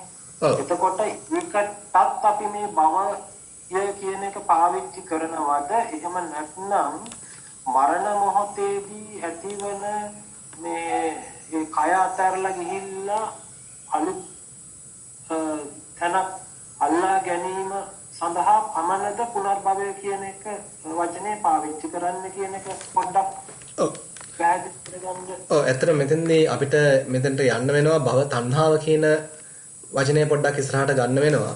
දැන් අපේ තණ්හාවේ ප්‍රභේද තුනක් පෙන්නවා කාම තණ්හා, භව තණ්හා, විභව තණ්හා කියලා. ඉතින් භව තණ්හාව කියන එක අපි තුල නිරන්තරයෙන්ුත් සාමාන්‍යයෙන් තියෙනවා. උදාහරණයක් වශයෙන් අපි මේ මොහොතේ තෘප්තිමත් නැහැ. අපි ඔන්න ඊළඟ මොහොතක් ගැන කල්පනා කරනවා. මේ ඊළඟ මොහොතේ මම අපි හිතමු මොනාහරි ආහාරයක් භුක්ති විඳලා මම සතුටු වෙන්න ඕනේ. නැත්නම් මම සින්දුවක් අහලා සතුටු වෙන්න ඕනේ. මම චිත්‍රපටයක් බලලා සතුටු වෙන්න ඕනේ. ක්‍රීඩාවක් කරලා සතුටු වෙන්න ඕනේ. ඉතින් මේ විදිහට අපි අර සැප වේදනාව හඹා යන ගතියක්. ඒ ඇහැ කන නාසාදී මේ ඉන්ද්‍රයන් පරිහරණය තුලිනුත් සැපක් ලබන ආකල්පයක්. මේ මොහොතේ අපි තෘප්තිමත් නැහැ. ඊළඟ මොහොතකට ආවඩන ගතියක්. ඊළඟ මොහොතකට මනසින් ඇලිච්ච ගතියක්. ඒ වගේරෙහි යම්සි නැඹුරු වීමක් අපි තුල තියෙනවා. ඉතින් මෙතන තියෙන්නේ භව තණ්හාව. ඒතර භව තණ්හාව තෘප්තිමත් කරගන්නවා අපි කාම තණ්හාව හරහා. ඒ කියන්නේ අපි හිතමු ඊළඟ මොහොතේ මට දැන් මට එච්චර සතුටක් නැහැ. මම ඉස්සරහට ඔන්න මම චිත්‍රපටියක් බලනවා. චිත්‍රපටියක් බලලා මම එන සතුටු වෙන්න ඕනේ. කියලා ඔන්න මගේ හිතේ පෙළ ගැසීමක් නැඹුරුවක් තියෙනවා. ඊට පස්සේ ඔන්න මම ඒ දේ කරනවා. ඒ දේ කරද්දී ඉතින් මම ඇහැ පිනවන්නේ. ඒතර මේ පංචකාමයන් කෙරෙහි කාම තණ්හාවක් තුලින් තමයි මම මේ සතුට ලබන්නේ. ඒතර මේ කාම තණ්හාව, භව තණ්හාව එකිනෙකට ඇඳිලා යනවා. ඒතර මේ මොහොත ප්‍රතික්ෂේප කරනවා. මේ මොහොත මම කැමති නැහැ. එතන අන්න විභව තණ්හාවකුත් තියෙනවා. ඒතර මෙන්න මේ තණ්හා තුන එකිනෙකට උපකාර කරන ගතියක් බැඳිලා තියෙන ස්වභාවයක් තියෙනවා. ඒතර භව තණ්හාව හැම මොහොතකම එතකොට ඊළඟ දේ මේ ඉල්ලන ගතිය, ඊළඟ මොහොත බලාපොරොත්තු වෙන ගතිය, ඊළඟ තත්වයක් බලාපොරොත්තු වෙන ගතිය, ඊළඟ උසස් වීම බලාපොරොත්තු වෙන ගතිය, ඊළඟ කුසලතාවයක් දියුණු කරගන්න ගතිය. ඉතින් මේ විදිහට අපේ මුළු ජීවිතවලම මේක ඇඳිලා තියෙනවා. ඉතින් ඒකෙම වර්ධනය වෙච්ච මට්ටම තමයි, ඒකෙම තවත් අවස්ථාවක් තමයි පුනර්භවය කියලා කියන්නේ. එතකොට මේ භවයේ අපි යම් යම් කටයුතු කර නිරන්තරයෙන්ම මේ භව තණ්හාව පෝෂණය කරනවා. ඒ නැඹුරුව පෝෂණය කරනවා. ඊට පස්සේ මේක අතහැරෙනකොටත් අපි හිතන්නේ මේක දැන් ඉවරයි, ඉතින් කරගන්න දෙයක් නැහැ. හැබැයි මට මගේ ආසාවන් ටික මුදුන්පත් කරගන්න බැරි වුණා. බලමු ඉතින් එන භවයේවත් ඔය ටික කරගන්න. කියලා ඉතින් ඊළඟ තැනත් ඔන්න ගිහිල්ලා අල්ලනවා. මෙතන අතහැරිද්දී තව එකක් අල්ලන්න නැතුව ඉන්න හැකියාවක් නැහැ. ඒ වෙනුවට ඔන්න ඊළඟ තැන අල්ලනවා. මේ භවයේදී කරපු එකම තමයි ඊට පස්සේ ඊළඟ මොහොතේදීත් මරණ මොහොතේදීත් කරන්නේ. මේ භවයේදීත් අපි කර ඉඳලා තියෙන්නේ මේ මොහොතේ ජීවත් වෙන්නේ නැහැ. මේ මොහොතේ තෘප්තිමත් නැහැ. ඊළඟ මොහොතකට ආවඩන ගතිය තමයි අපි ගාව තියෙන්නේ. ඉතින් එතකොට මැරෙද්දිත් ඕකම තමයි ක්‍රියාත්මක වෙන්නේ. මේක අතහරිද්දී පූර්ණ වශයෙන් අතහරින්නේ තව තැනක් අල්ලන්න තමයි බලන්නේ. ඉතින් එතකොට අන්න මේ නැඹුරුව හරහා, ඒ නැමියාව හරහා, ඒ නතිය හරහා ඔන්න පුනර් භවය සිද්ධ වෙනවා. ඒ නිසා භව තණ්හාව කියන එක එතකොට අපිට මෙලොව වශයෙන් මේ මොහොතේ අපි එදිනදා කටයුතු වල නිරත වෙද්දි නිරන්තරයෙන් කටයුතු ඒක ඈඳිලා ඒකේ ක්‍රියාත්මක වීමක් සිද්ධ වෙනවා. ඊළඟ භවයකට යෑමෙදිත් මේ භව තණ්හාව ක්‍රියාත්මක වෙනවා. එතකොට අපි සතුව තිබුණේ කාම භවයක උපදීම සඳහා හේතු සම්පත් නම් කර්ම ශක්තිය නම් එතකොට කාම භූමියක කාම භවයක උප්පත්තිය ලබනවා. අපි සතුව තිබුණා නම් බොහොම ප්‍රබල කර්ම මේ රූප භවයක රූපාවචර ලෝකයක උපදින්න අන්න ඒට අනුරූපව අන්න ඒ භවය සකස් වෙලා ඒ භවය තුළ උපතක් ලබනවා. ඊළඟට අපිට තිබුණා නම් අරූප භවයක උපදින්න කර්ම ශක්තිය සකස් වෙලා අන්න ඒ අරූප භවයක උපතක් ලබනවා. එතකොට අපිට තේරෙන්නේ අර ඒ ස්ථාන වශයෙන් නැත්නම් භූමි වශයෙන් අර කාම භව රූප භව අරූප භව වශයෙන් දේශනා කරනවා. නමුත් ඒ භවයේ තුලමත් මේ භව තණ්හාව ක්‍රියාත්මක වෙනවා. ඒකලසාවනවාස දැන් අපි මේ සතර සතිපට්ඨානය වඩාගෙන මේ ආකාරයට යන්නේ ඔය විදිහට භව සකස් නොකරන ආකාරයකට අපි පුරුදු පුහුණුව ලබා ගන්නනේ. අන්න හරි. එතකොට ඉත තුලින්මනේ එතකොට එහෙමනම් මේ අලුත් භවයක් කියන්නේ මරණ මොහොතේදී අපි මේ පුරුදු පුහුණු කරන ආකාරයට ඒ කියන්නේ නැවත භවයක් සකස් නොකරන ආකාරයේ පුහුණුව දිගටම පවත්වා ගැනීමක් තමයි බුදුන් වහන්සේ බලාපොරොත්තු වෙන්නේ. ඔව්. ඒක තමයි ඇත්තටම ඒක ඉතින් අපිට ඊළඟ භවය කියන එක තාම ඒ කියන්නේ දැන් මම මේ කතා කරන්නේ ඊළඟ භවය. ඊළඟ ආත්ම භවය කියලා අපි මේකට කියමු. ඉතින් එතකොට අපිට ඒක වළක්වන්න කලින් අපිට එහෙනම් සිද්ධ වෙනවා මේ භවයේදීම මේ ඉන්න කාලෙදිම කොහොමද මේ භව තණ්හාව දුරු කරන්නේ? මොකද මේ භව තණ්හාවනේ මූලික හේතුව වෙන්නේ.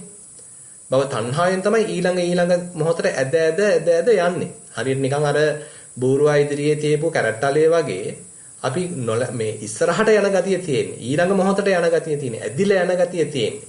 ඒතර මෙන්න මේ නැමියාව, මෙන්න මේ නතිය, නති කියලා කියන්නේ තණ්හාවට නමක්.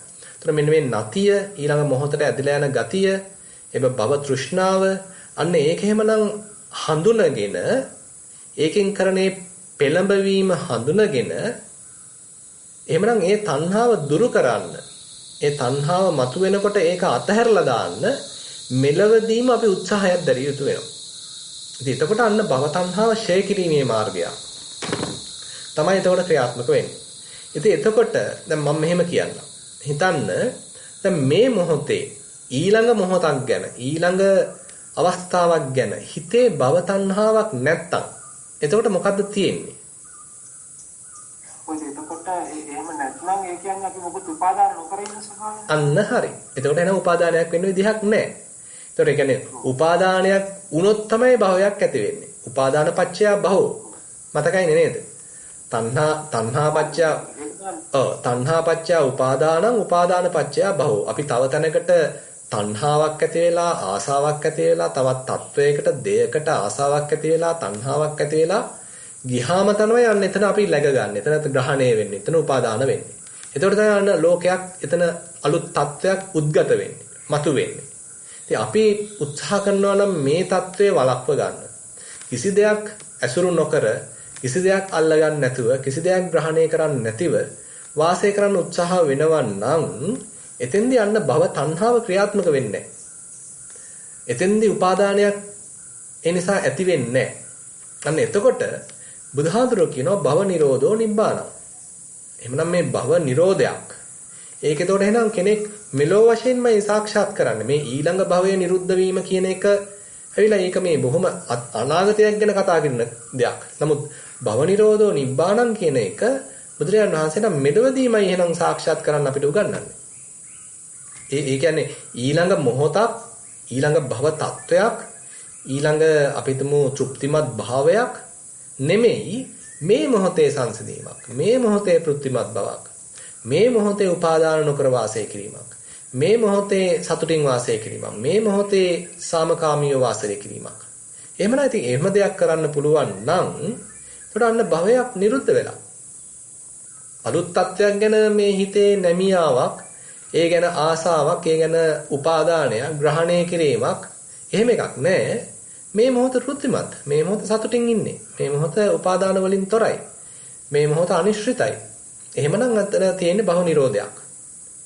එතන තියෙන්නේ හිතේ නිවීමක්. එතන දැවීමක් නැහැ. එතන අර ආසාවෙන් ඉන්න ගතියක් නැහැ. හිතේ තියෙන නිකන් සතුට වීමක්. හිතේ තියෙන තෘප්තිමත් වීමක්. ඉතින් එතකොට බුදුරජාණන් වහන්සේ පෙන්වන මාර්ගයේ එතකොට කෙනෙක් ඒ නිවනක් සාක්ෂාත් කරන්න වෙන්නේ මෙලවදීමයි.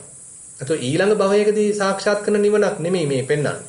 දැන් අපි සාමාන්‍යයෙන් මරුණ ගමන් ඉතින් බෝඩ් එකක් ගහනවා මේ බැනර් එකක් ගහනවා නිවන් සැප ලැබේවා කියලා. එතකොට ඉතින් මේ ඊළඟ භවයකදී තමයි නිවන් සැප ලබන්න තියෙන්නේ. එහෙම එකක් නෙමෙයි බුදුහාමුදුරුවෝ කියන්නේ. කොහොමද මේ භව නිරෝධයක් මෙලවදී සාක්ෂාත් කරන්නේ කියන එක තමයි ඉතින් පෙන්වන්නේ. ඉතින් ඒක විවිධ තැන්වලදී ඇත්තටම බුදුහාමුදුරු දේශනා කරනවා. දැන් ඔය පුරාභේද සූත්‍රයේදී එහෙම. පුරාභේදෝ වීත තණ්හෝ පුරාභේදෝ. මේ තණ්හාව දුරු කරන්නේ කොහොමද මැරෙන්න කලින්? මරණයටපත් වෙන්න කලින් කොහොමද තණ්හාව ෂේ කරන්නේ? ඉතින් ඒක තමයි බුදුහාමුදුරන්ගේ එල්ලය. ඒක තමයි ඉලක්කය වශයෙන් පෙන්වන්නේ. ඉතින් එතකොට බුදු කෙනෙක් පෙන්වන මාර්ගය ඉතින් අපි ටික ටික වඩාගෙන යනකොට එහෙනම් අපිට මේ සංසිඳීමක් සැනසීමක් හිතේ යම් නිවීමක් තණ්හාව අඩුවීමක් ශෝක කිරීම හඬා වැළපීම අඩුවීමක් තෘප්තිමත්ව වාසය කිරීමක් සතුටින් සමාදානයෙන් වාසය කිරීමක් මෙන්න මේ වගේ දේවල් ටිකක් එහෙනම් අපිට පොඩ වැටහෙන්න ඕනේ. ඔව් ඒක තමයි සමහරවිට මම අදහස් කරේ එකයි අර මොකද පුනර්භවය කියන වචනය අපි මේ ගත කරන මේ ජීවිතේ කය අතහැරලා වෙන තැනක් යන තැනට වඩා දැන් අපි මේ ගත කරන ජීවිතය තුලම අපි තුල ඇලීම් ගැටීම් නිසා නිතර ඇති වෙමින් නැති වෙමින් යන ස්වභාවයක් නේ තියෙන්නේ. එතකොට ඒක නැති කරගන්නනේ අපි උත්සාහ කරන්නේ. ඔව්. මොනවද කිව්වා වගේ දැන් අපි ආනාපානේ ඉන්නකොට අර සින්දුවක් ඇහෙනවා නම් එතකොට ඒකට ඇලීමක් ගැටෙලා ගියා කියලා කියන්නේ අපි අර ඉඳපු එකේ ගැන ඉඳපු ස්වභාවයට තියෙන අකමැති වෙලා අලුත් එක අල්ලගත්තා. අන්න හරි. ඒක තමයි අපේ ජීවිතය තුළ දිගටම ක්‍රියාත්මක වෙන්නේ. ඒක තමයි. අන්න හරි. ඒ කියන්නේ ඒක දිගට ක්‍රියාත්මක කරනවා මරණ මොහොතෙත් වෙන්නේ ඒකම තමයි. ඕකම තමයි. දැන් අපි මේක පුරුදු කරලා ඒක අපේ නිවහන කරගත්තේ නැත්නම් අපිට ගැලවෙන්නක් නැහැ. අන්න හරි. ඔව්. ඊළඟට ස්වාමීන් වහන්සේ දැන් අර උපවාසයේ පැහැදිලි කළා කළගුණ සැලකීම ඒ පිළිබඳව. එතකොට කළගුණ සැලකීම කියන එක දැන් අපිට කවුරු හරි කරන දේ ගැන අපි ඕනකමින් මෙයා අපිට උදව් කළා එහෙම කියලා ඒක මතක තියා ගැනීමක් ඒ ගැන අසුරු කිරීමක් කරන්න යනවනම් ඒකත් අපි මොකද ඒක අපේ විඥාණයට එකතු වෙනවනේ කොහොමද? ඒ නැත්නම් ඒක විඥාණයට එකතු වෙනවද? එතකොට අපි කළගුණ නොසලකන මිනිස්සෙක් වෙයිද කියන එක ගැන පොඩ්ඩක් මට ආපු ප්‍රශ්නේ වහන්සේට පැහැදිලි. ඔව් මට තේරෙනවා. ඒ කියන්නේ අපි ඔක්කොම මතක තියාගෙන ඉඳලා අපේ මනස තව ටිකක් බර කරගෙන ඉන්නවද කියන වගේ ප්‍රශ්නයක් තේ බන්දුජීව මහත්තයා අහන්නේ නේද? නෑ මම හිතන්නේ එහෙම ඒ කියන්නේ අපි මාර්ගයක් දියුණු කරගෙන යනකොට අපේ හිතේ නිකන් අර මුරුදු බවක්, මුදුමලොක් බවක්, කළගුණ සැලකීමේ පැත්තක් කියන්නේ මේ සත්පුරුෂ පැත්තක් ඉතින් වැඩෙන්න ඕනේනේ. ඉතින් එතකොට ඉතින් ඕක ආයේ විශේෂයෙන් මතක තියාගන්න ඕනේ කියලා අපි නැවත පොතේ ලියාගෙන ඉඳලා පොත කියව ඕක ඔලුවට ගන්න එහෙම අවශ්‍යතාවයක් නැහැ කියලා තමයි මට නම් හිතෙන්නේ. ඒ කියන්නේ තමන් කොහොමත් ඉතින් සත්පුරුෂ භූමියක ඉඳගෙන කටයුතු කරන්නේ. ඉතින් එතකොට අපි හිතමු දැන් හිතන්න මෙහෙම දැන් අපි මේ කතා කරනවා. කතා කරද්දී ඉතින් අපි මේ වචන මතක් කර අකුරු මතක් කර එහෙම කතා කරන්නේ නැහනේ. අපිට ඒක දැන් ඒක නිකන් ඇඟේ තියෙනවා. ඒක දැන් ඔක්කොම ඉතින් මතකයි. අපිට ඒක දැන් පුරුද්දක් බවට පත් වෙලා මෙතෙන්දී කොහොමද කතා කරන්න ඕනේ කියන එක ගැන ඉතින් අම්සේ හැඟීමක් තියෙනවා. මේ ඔක්කොම අපි දැන් ඔළුවේ තිබුණයි කියලා දැන් මේ වචන මේ සිංහල භාෂාව දැන් මම මේ සිංහල භාෂාවෙන් කතා කරන්නේ. ඒතර මම මේක ඔළුවේ තිබුණා කියලා මට මේක බරක් වශයෙන් දැනෙන්නේ නැහනේ. නේද? දැන් ඒතර මම මේකේ ව්‍යාකරණ ඒ කියන්නේ මම කියන්නේ දැන් වචන මතක් කර ගැනීම, ව්‍යාකරණ මතක් කර ගැනීම, මේ වාක්‍ය කතා කිරීම මේ ඔක්කොම නිකන් අපිට දැන් මේ හැකියාවක් බවට පත් වෙලා මිසක් මේ ඔක්කොම ටික නිකන් අපිට හිතෙන් අයින් කරන්න අවශ්‍ය නම් ඒකේ ප්‍රශ්නිකුත් නැහැ. එහෙම අයින් කළා කියලා ඒක අමතක වෙන්නෙත් නැහැ. නේද? දැන් හිතන්න දැන් අපි කවුරු හරි ඔන්න යම්ස කෙනෙක් ඔන්න ආනාපාන සතියක් වඩනවා. එයාගේ හිතේ සම්පූර්ණයෙන් විතර්ක නැහැ. අපි හිතමු එයා විතර්ක සමනය කළා හොඳට ආශ්වාස ප්‍රශ්වාසයේම සිහිය රඳවමින් ඉන්නවා. ඉතින් මොකක්වත් මතකේ නැහැ ඒ වෙලාවේදී. හැබැයි එතනින් අදහස් වෙන්නේ නැහැ එයාට සියල්ල අමතක වෙලයි කියලා. ඒ නිසා මට නම් හිතෙනවා ඒ කියන්නේ අපි ජීවත් වෙද්දී අපිට යම් යම් අය උපකාර කරනවා. ඉතින් ඒව ඔහේ මතකයට යැවෙනවා. හැබැයි ඒව මේ ඒක බරක් වෙන ගතියක් නැහැ කියලා වගේ තමයි මට නම් හිතෙන්නේ. ඔව් මොකද අපි ඇත්තටම ඉතින් දැන් මේක කරගෙන යනකොට කාට හරි උදව් කරන්න ඕන නම් ඒ උදව් කරන්න මෙයාට කරන්න ඕන මෙයාට කරන්න ඕනේ කරන්න හොඳ නෑ කියලා එහෙම වෙන් කිරීමක් නෑනේ. අන්න හරි කලියුතු තැන කරනවා. අන්න හරි. ඉතින් අර විශේෂයෙන්ම බරක් දීලා ඒක අපි එහෙම නෑ එහෙම එකක් නෑ. නා කියන එකක් අවශ්‍යද නෑ මම හිතන්නේ එහෙමත් එකක්. ඒ කියන්නේ තමන්ගේ යුතුයකම් ටික වශයෙන් ඉෂ්ට කරගෙන යනවා. හැබැයි ඉතින් අර කෘතවේදීත්වයක් තියෙනවා. නේද? කෘතවේදීත්වයක් හඳුනා ගැනීමක් වෙනවා. ඒක වෙනත්කම දැක්කාම මෙයාට මෙහෙම කළා කියන එක ගැන මතක් වීමක් වෙනවා. වෙන්න පුළුවන්. ඔව්. එතෙන්දිත් හැබැයි ඉතින් අර විතර්ක මතු කර නැවත නැවත ඒ කල්පනා කර යෑම අපි අගේ කරන්නේ නැහැනේ ඇත්තටම. දැන් ඔව් එතෙන්දී නැවත නැවත කල්පනා කර එහෙම යෑමට වඩා අර හදවතේ නිකන් කෘතවේදී හැඟීමක් වගේ දෙයක් එතකොට නිකන් අර දකින්නකොටම සමහරට මතුවෙන්න පුළුවන්. මේ ඒක සමහර දිගට වාක්‍ය වලින් රචනා වලින් කතන්දර වලින් නොපැමිණියාට කෘතවේදීත්වයක් මේ ගුණයක් වශයෙන් කෙනෙක් තුළ වැඩෙන්න පුළුවන් නේද? ඔව් ඒක එහෙමයි. ඔව්. ඊළඟට සාමාන්‍යයෙන් දැන් මම කරගෙන යන භාවනාවේදී මම දැන් ඔය අනිශ්චිත ස්වභාවය, උපාදාන නොවන ස්වභාවය ගැන මම මේ සුමාන තුලක් හොඳට විමසිලිමත් වුණා. එතකොට ඒකෙදී මට දැනුනේ ඒ කියන්නේ මමයා නැති තාක්කල් අනිශ්චිතව උපාදාන නැතුව ඉන්න පුළුවන්. මමයා හැමතිස්සෙම ඒ ස්වභාවය නැතිකට මමයා ඉන්නවා කියන එක තමයි. මොකද මම බොහෝ විට මේ භාවනා කරන්නේ අරගෙන ඉතින් මම හොයාගත්තේ ඒක. එතකොට ඊළඟට ඇස් පියාගෙන හිටියොතින් භාවනා කරොත්ින් ඒ කියන්නේ උපාදාන නොකර ඉඳියොත්ින් ඒකෙදී සාමාන්‍යයෙන් නිදි ස්වභාවයකට යනවා. නමුත් නිදි ස්වභාවයේ හොඳට සතිය තියෙනවා. වෙන වෙලාවට වඩා හොඳට ශබ්ද සියල්ල ඇහෙනවා. බොහොම පැහැදිලි ස්වභාවයක් තියෙනවා. නමුත් එතනදී මම නැහැ. නමුත් මම ආවොතින් ඇත්තටම නිදි ස්වභාවයකට යනවා. අන්න ඒ වගේ ගතියක් දැනුණා. මම ඉන්නවා නම් ඒ කියන්නේ නිදිමත ස්වභාවයක් වගේ තියෙන ස්වභාවය ඇත්තටම නිදි ස්වභාවයකට වගේ යනවා. මම නැත්නම් බොහොම පැහැදිලි ස්වභාවයක ඉන්නවා. සතිය හොඳට තියෙනවා. ශබ්ද තියෙනවා. කය ගැන බැලුවොත් එහෙම කය ගැන විමසිල්ලෙන් බැලුවොත් නිකන් බොහොම සියුම් ස්වභාවයකින් දැනෙනවා. අන්න ඒ වගේ ස්වභාවයක් මම අත්දැක්ක. ඒක කොහොමද කියලා මට හිතෙනවා මෙහෙම. ඒ කියන්නේ දැන් ඇත්තටම දැන් මම කියන එක හිතට ආවහම ඒක බරක් වශයෙන් හැඟෙනවා.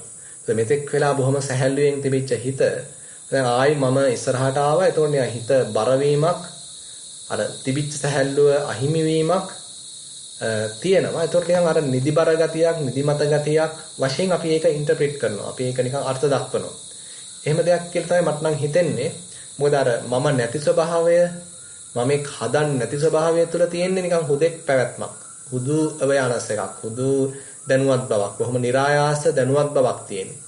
ඉතින් ඒක හරීම මේ නිස්කලංක ගතියක් නැත්තම් සාමකාමී ගතියක් මිසක් එතන අර නැවත නැවත සිතුවිලි ජනිත වීමක්, සිතුවිලි ඔස්සේ යෑමක්, සිතුවිලි අස්සේ හිරවීමක් මේ මොකක්වත් නැහැ. ඉතින් එතකොට මට තේරෙන විදිහට නම් මහත්යාට වෙන්නේ අර මම කියන එක ඉස්සරහට ආවම ආයෙත් අර හිතේ තිබිච්ච අනාකූල ප්‍රවාහය ආයි පොඩ්ඩක් ව්‍යාකූලත්වයකටපත් වෙනවා. යම් අන්දමක බර වීමකට ලක් වෙනවා. එතකොට අන්න ආයෙ හිත නිකන් ඉන්දිබර වීමක් වගේ තමයි මහත්යාට දැනෙන්නේ ඒක. ඒක ඇත්තටම දුක් ස්වභාවයක් හැටියට තමයි එන්නේ. අනිවාර්යයෙන්ම. ඔව් ඒ කියන්නේ මම කියන එක ඉස්සරහට ආපු ගමන් එක්ක අවිනිශ්චිත භාවයක්. එක්කෝ නිකන් දුක් ස්වභාවයක්. මානේ තාම මට මේක බැරි වුණානේ කියලා ඔන්න ඔය වගේ නිකන් අර පසුතැවෙන ස්වභාවයක්. කලින් වෙච්ච දෙයක් අල්ලගෙන දුක් වෙන ස්වභාවයක්. ඔන්න වගේ පැත්තටම තමයි එන්නේ. කියන්නේ දුක මොකක් හෝ ආන්දමක දුකක්. ඒක කුඩා මට්ටමක වෙන්න පුළුවන්, සුළු මට්ටමක වෙන්න පුළුවන්. එහෙම නැත්නම් දැනෙන හොඳ ප්‍රබල මට්ටමක වෙන්න පුළුවන්. කුමක් හෝ අසහනකාරී ගතියක් තමයි මම කියන එක ඉස්සරහට ආපු ගමන් මතුවෙන්නේ.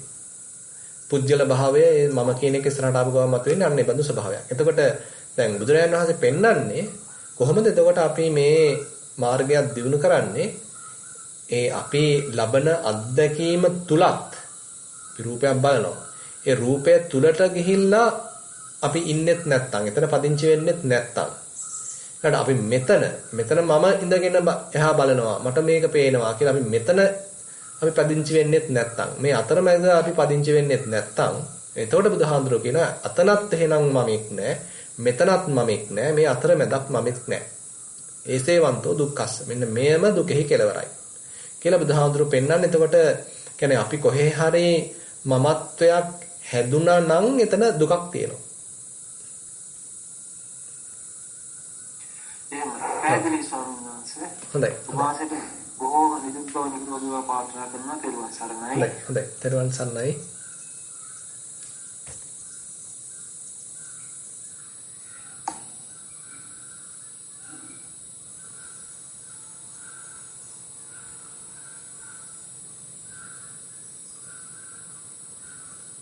හොඳයි. සනත් මහත්තයාට අවස්ථාව දෙන්න පුළුවන් නේද?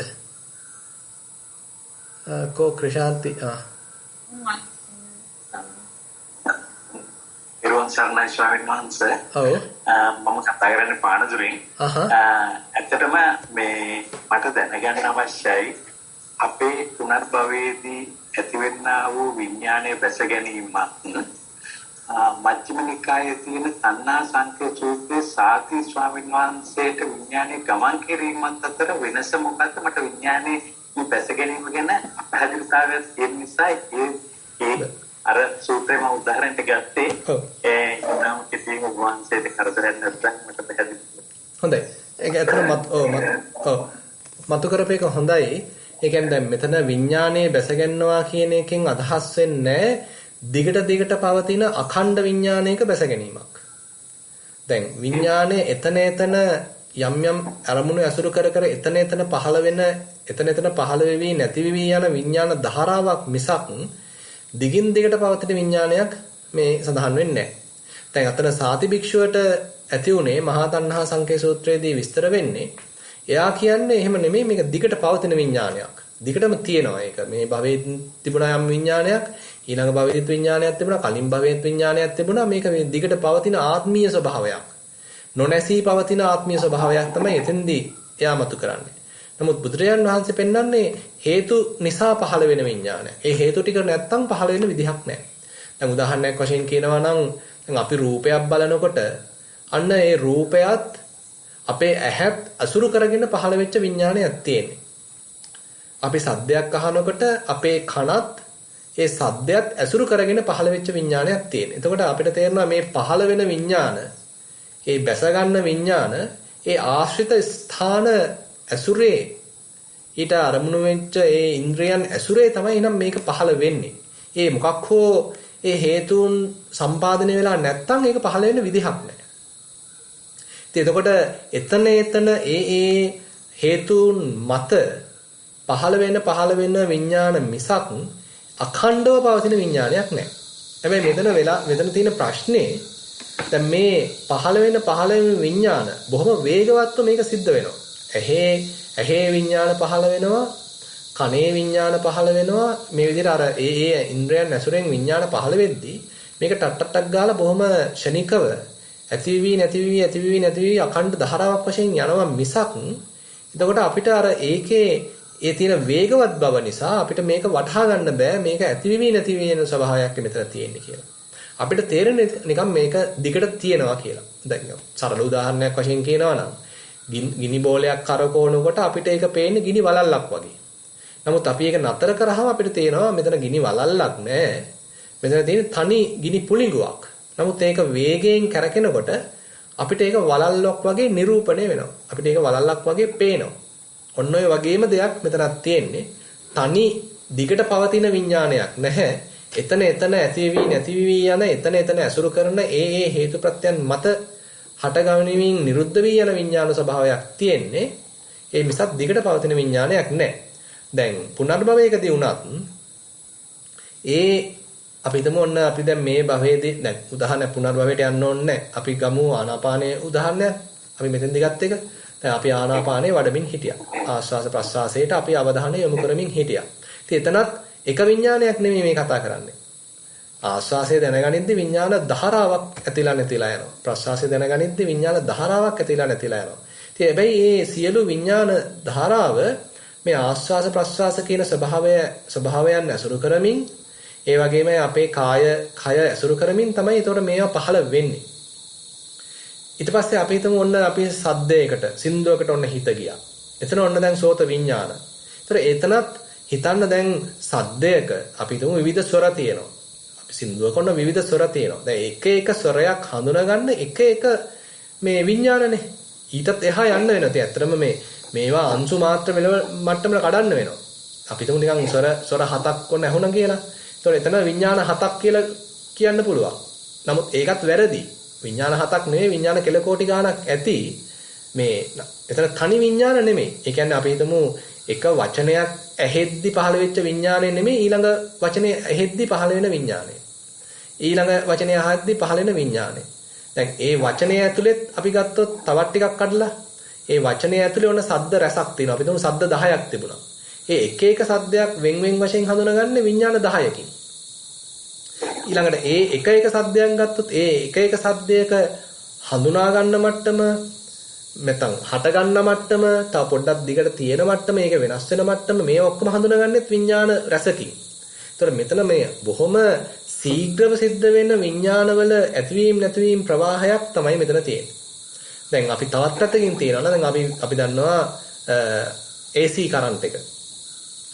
මොකද්ද ප්‍රත්‍යුත් මොකද්ද ඒකනේ කියන්නේ මොකද්ද මන්ද සිංහල වචනේ මට මතකත් නැහැ. මේ ඒ ඕල්ටර්නේටිව් කරන්ට් ප්‍රත්‍යවර්තක ධාරාව. දැන් ඒකෙත් තියෙන්නේ ඇතිවීම නැතිවීම ස්වභාවයක්නේ සයින් වේව් එකක් නේ තියෙන්නේ. දැන් නමුත් අපිට ඒක පේන්නේ නැහනේ. ඒක අර බොහොම ශීඝ්‍ර වශයෙන් සිද්ධ වෙන නිසා මේ තප්පරයකට 50 වතාවක් මේ ඕක සිද්ධ වෙන නිසා අපිට මේක තේන්නේ නැහැ. අපිට තේන්නේ මේක දිගට පවතින ආලෝකයක්. මේකෙන් ලයිට් එකක් ප්‍රත්තු කරාම අපිට තේරෙන්නේ මේක ලයිට් එක දිගට පත් වෙනවා කියලා. නමුත් මේක 50 වාරයක් පත් වෙනකොටම 50 වාරයක් නිවෙනවා කියන එක අපිට වැටහෙන්නේ නැහැ. ඉතින් ඔන්න ඔය වගේ තත්ත්වයක් තමයි තියෙන්නේ. අන්තිම මේ පැහැදිලි කර ගැනීම එතකොට මේ චුතිසිතෙහි ඇතිවෙනා වූ විඥානයේද යන්නේ නෑ එහෙම කියන්න බෑ ඉතින් නේද? කියන්නේ චුති මේ කියන්නේ ඒ මැරෙන මොහොතේදී විඥාන රසක් මෙලව තියෙන යම්කිසි දේවල් ඇසුරු කර පහළ වුණා. ඊට පස්සේ ඒකේ අන්තිමට පහළ වෙච්ච විඥානේ මෙතනින් අවසන් වෙද්දී ඔන්න තව තැනක අලුතෙන් විඥානයක් පහළ වුණා. ඒක චුති කියන්න බෑ එතකොට. ඒවා පසු කාලීනව එතකොට චුති විඥානය ප්‍රතිසන්දි විඥානය කියලා වල නම් ගම් දීලා තියෙනවා. ඉතින් එච්චර දුර ඉතින් ඇත්තටම අපිට යන්න අවශ්‍යත් නැහැ. මේ එක විඥානයක් නෙමෙයි මේ තියෙන්නේ කියලා දිගට පවතින විඥානයක් නෙමෙයි තියෙන්නේ කියන එක අඳුරගත්තා නම් ඇති. ඔව්. එනම් බොහොම පිං ස්වාමීන් වහන්සේ තෙරුවන් සරණයි. හොඳයි තෙරුවන් සරණයි.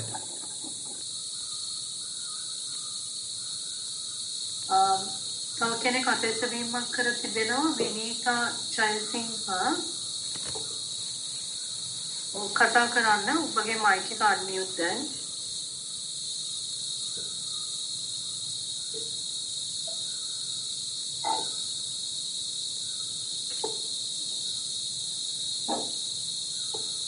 අවසරයි ස්වාමීන් වහන්සේ රෝගාතුරව වයෝවෘද්ධ ගත කරන අවුරුදු 85ක මගේ පියාද මේ දවස්වල මේ ඉස්පිරිතාලේ ගත කරන්නේ මගේ පියා සාමාන්‍යයෙන් භාවනාවට ගොඩක් හිත නැඹුරු කරේ නෑ ස්වාමීන් වහන්සේ. නමුත් දැන් පිරිත් අහනවා දාන වලට සම්බන්ධ වෙනවා එහෙම පුද්ගලයෙක්. ඉතින් මගේ පියාට දැන් මේ අවසාන කාලේ භද්‍ර මරණයක් ලබා ගන්න මගේ පියාට මම කොහොමද ස්වාමීන් වහන්සේ උපකාර කරන්න ඕනේ හොඳ උපතක් ලබා ගන්න? ඒක තමයි මේ දැන් අපිට දේශනාවනුවතින් හිතා ගන්න වෙන්නේ අපිට එකපාරට දැන් මේ මට්ටමකදී භාවනාවක් කරවන්න පුළුවන් මට්ටමක් සමාහයට ගන්න බැරි වෙයි අමාරු වෙයි. ඉතින් හැබැයි ඒත් ඉතින් සිහිය පිහිටවන්න උගන්නන එක වරදක් නෑ. ඉතින් එයාට දැන් ඇඳේ දිගා වෙලා ඉන්නවා. දිගා වෙලා ඉන්න බව දන්නවා. එයාට ඒකට දැනෙනවා. අත තියෙන හැටි, පාද තියෙන හැටි දැනෙනවා. ඉතින් එතකොට වෙන වෙන දේවල් කල්පනා කර කර අතීතයේ වෙච්ච දේවල් කල්පනා කර කර සමහරවිට පසුතැවෙමින් ඉන්නවට වඩා මේ මොහොතේ මේ ඉන්න ඉරියව්වේ සිහිය පවත්වනවා කියන එකත් ඒකෙත් සෑහෙන වටිනකමක් තියෙනවා. ඒතකොට සිහියෙන් මැරෙන්න පුළුවන්. එහෙම නැත්තම් වෙන්නේ හුඟක් වෙලාවට වෙච්ච දෙයක් ගැන කල්පනා කර කර පසුතැවි තැවි කරගන්න බැරි වෙච්ච දෙයක් ගැන පසුතැවි තැවි මැරෙනවා නම් ඒක ඒකෙන්දි භද්‍ර මරණයක් වෙන්නේ නැහැ. ඉතින් අපිට පුළුවන් නම් මේ මොහොතේ වෙන දේ ගැන හොඳ සිහියෙන් ඉන්න පුළුවන් නම් ඒකත් ලොකු දෙයක්. ඒ නිසා මේ අපිට මේ භාවනාවලත් අවකාශ නැහැ කියන්න බෑ. අපි අර ලොකු මහා මේ කියන්නේ මේ පැය ගණන් ඉඳගෙන පර්යංකයෙන් ඉන්න භාවනාවක් නෙමෙයි මෙතෙන්දී කතා කරන්නේ. සිහිය පිහිටවන එකට උනන්දු කිරීමේ වරදක් නැහැ. සිහියෙන් ඉන්න උගන්වනවා මේ වෙලාවේ මොනවද දැනෙන්නේ? ඒ දැනෙන දැනීමත් එක්ක ඉන්න පුළුවන්ද? හුස්ම ගන්න එක දැනෙනවද? ඇඟ දිගා කරලා තියනවා දැනෙනවද? ඉතින් මේ වගේ දේවල් වලට යොමු කරන්න ඒකේ වැරද්දක් නැහැ. හැබැයි ඉතින් යාගේ හිතේ තියෙනවා නම් යා කරපු යම් කුසල් තියෙනවා නම් ඒවෙන් යම් ප්‍රසාදයක් ඇති කරගන්න. ඊළඟට ඒ තමන් තිබිච්ච ගුණධර්ම මතක් කරගන්න එහෙම කරා කියලාත් ඉතින් සම්මාදිට්ඨියකට ලෞකික සම්මාදිට්ඨියකට යොමු වීමක් තියෙනවා. ඒ නිසා එක එක පැති වලින් තමයි කියන්න වෙන්නේ.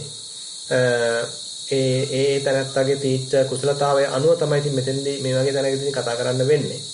ඉතින් අර ශ්‍රද්ධාව තියෙනවා නම් ඒ ශ්‍රද්ධාවන්තව ඒ ශ්‍රද්ධාසිත ආරක්ෂා කරගෙන ඒ ප්‍රසන්න මනස ආරක්ෂා කරගෙන ඒ ප්‍රසන්න බව හිතේ රඳවගෙන කටයුතු කිරීම වටිනවා. හොඳයි. එහෙනම් අද අපි පැය දෙකක වගේ කාලයක් ධර්ම දේශනාවේ සහ ධර්ම සාකච්ඡාවේ නිරත වෙලා තියෙනවා. ඉතින් මේ අන්දමින් රැස් කරගත්තා වූ සියලුම කුසල් දෙවියන් ඥාතීන් සියලු ලෝකවාසීන් සමග බෙදාගමු. එත්තාවතාච ආදී ගාථා සජ්ජායනා කරමු. එත්තාවතාච අම්හෙහි සම්බතං පුඤ්ඤ සම්පදං සබ්බේ දේවා අනුමෝදන්තු සබ්බ සම්පatti සිද්ධියා. එත්තාවතාච අම්හෙහි සම්බතං පුඤ්ඤ සම්පදං සබ්බේ භූතා අනුමෝදන්තු සබ්බ සම්පatti සිද්ධියා. එත්තාවතාච අම්හෙහි සම්බතං පුඤ්ඤ සම්පදං සබ්බේ සත්තා අනුමෝදන්තු සබ්බ සම්පatti සිද්ධියා. ආකාසට්ඨා ච බුම්මට්ඨා දේවා නාග මහිද්దికා පුඤ්ඤන්තං අනුමෝදිත්වා චිරං රක්ඛන්තු ශාසනං. ආකාසට්ඨා ච බුම්මට්ඨා දේවා නාග මහිද්దికා පුඤ්ඤන්තං අනුමෝදිත්වා චිරං රක්ඛන්තු දේශනං. ආකාසට්ඨා ච බුම්මට්ඨා දේවා නාග මහිද්దికා පුඤ්ඤන්තං අනුමෝදිත්වා චිරං රක්ඛන්තු මම් පරං.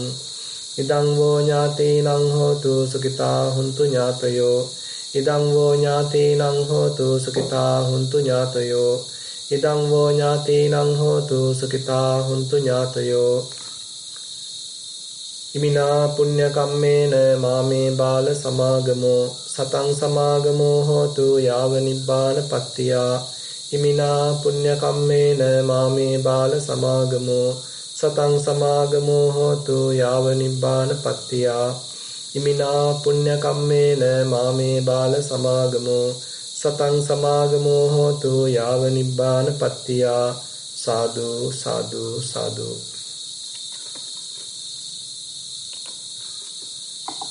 සාදු සාදු සාදු. සීලවන්තං ගුණවන්තං පුඤ්ඤක්ඛෙත්තං අනුත්තරං දුර්ලභේන මයා ලද්දං පසින්තුම් වන්දිතුම් වරං. චාරිපුත්තාදිත්තේ දානං ආගතං පටිපාටියා. ශ්‍රද්ධා සීල දයා වාසං බුද්ධ පුත්තං නමාමහං. සාදු සාදු සාදු. හොඳයි, සියලු දෙනාටම තෙරුවන් සරණයි. අද විශේෂයෙන්ම අර ආනන්ද ලොකුගේ මහත්මයාගේ මෑණියන් වෙන රොසලින් උපාසික මෑණියන්ටත් අපි ඉතින් පුණ්‍යානුමෝදනා කරනවා. සියලු දෙනාටම යහපතක්ම වේවා. තෙරුවන් සරණයි.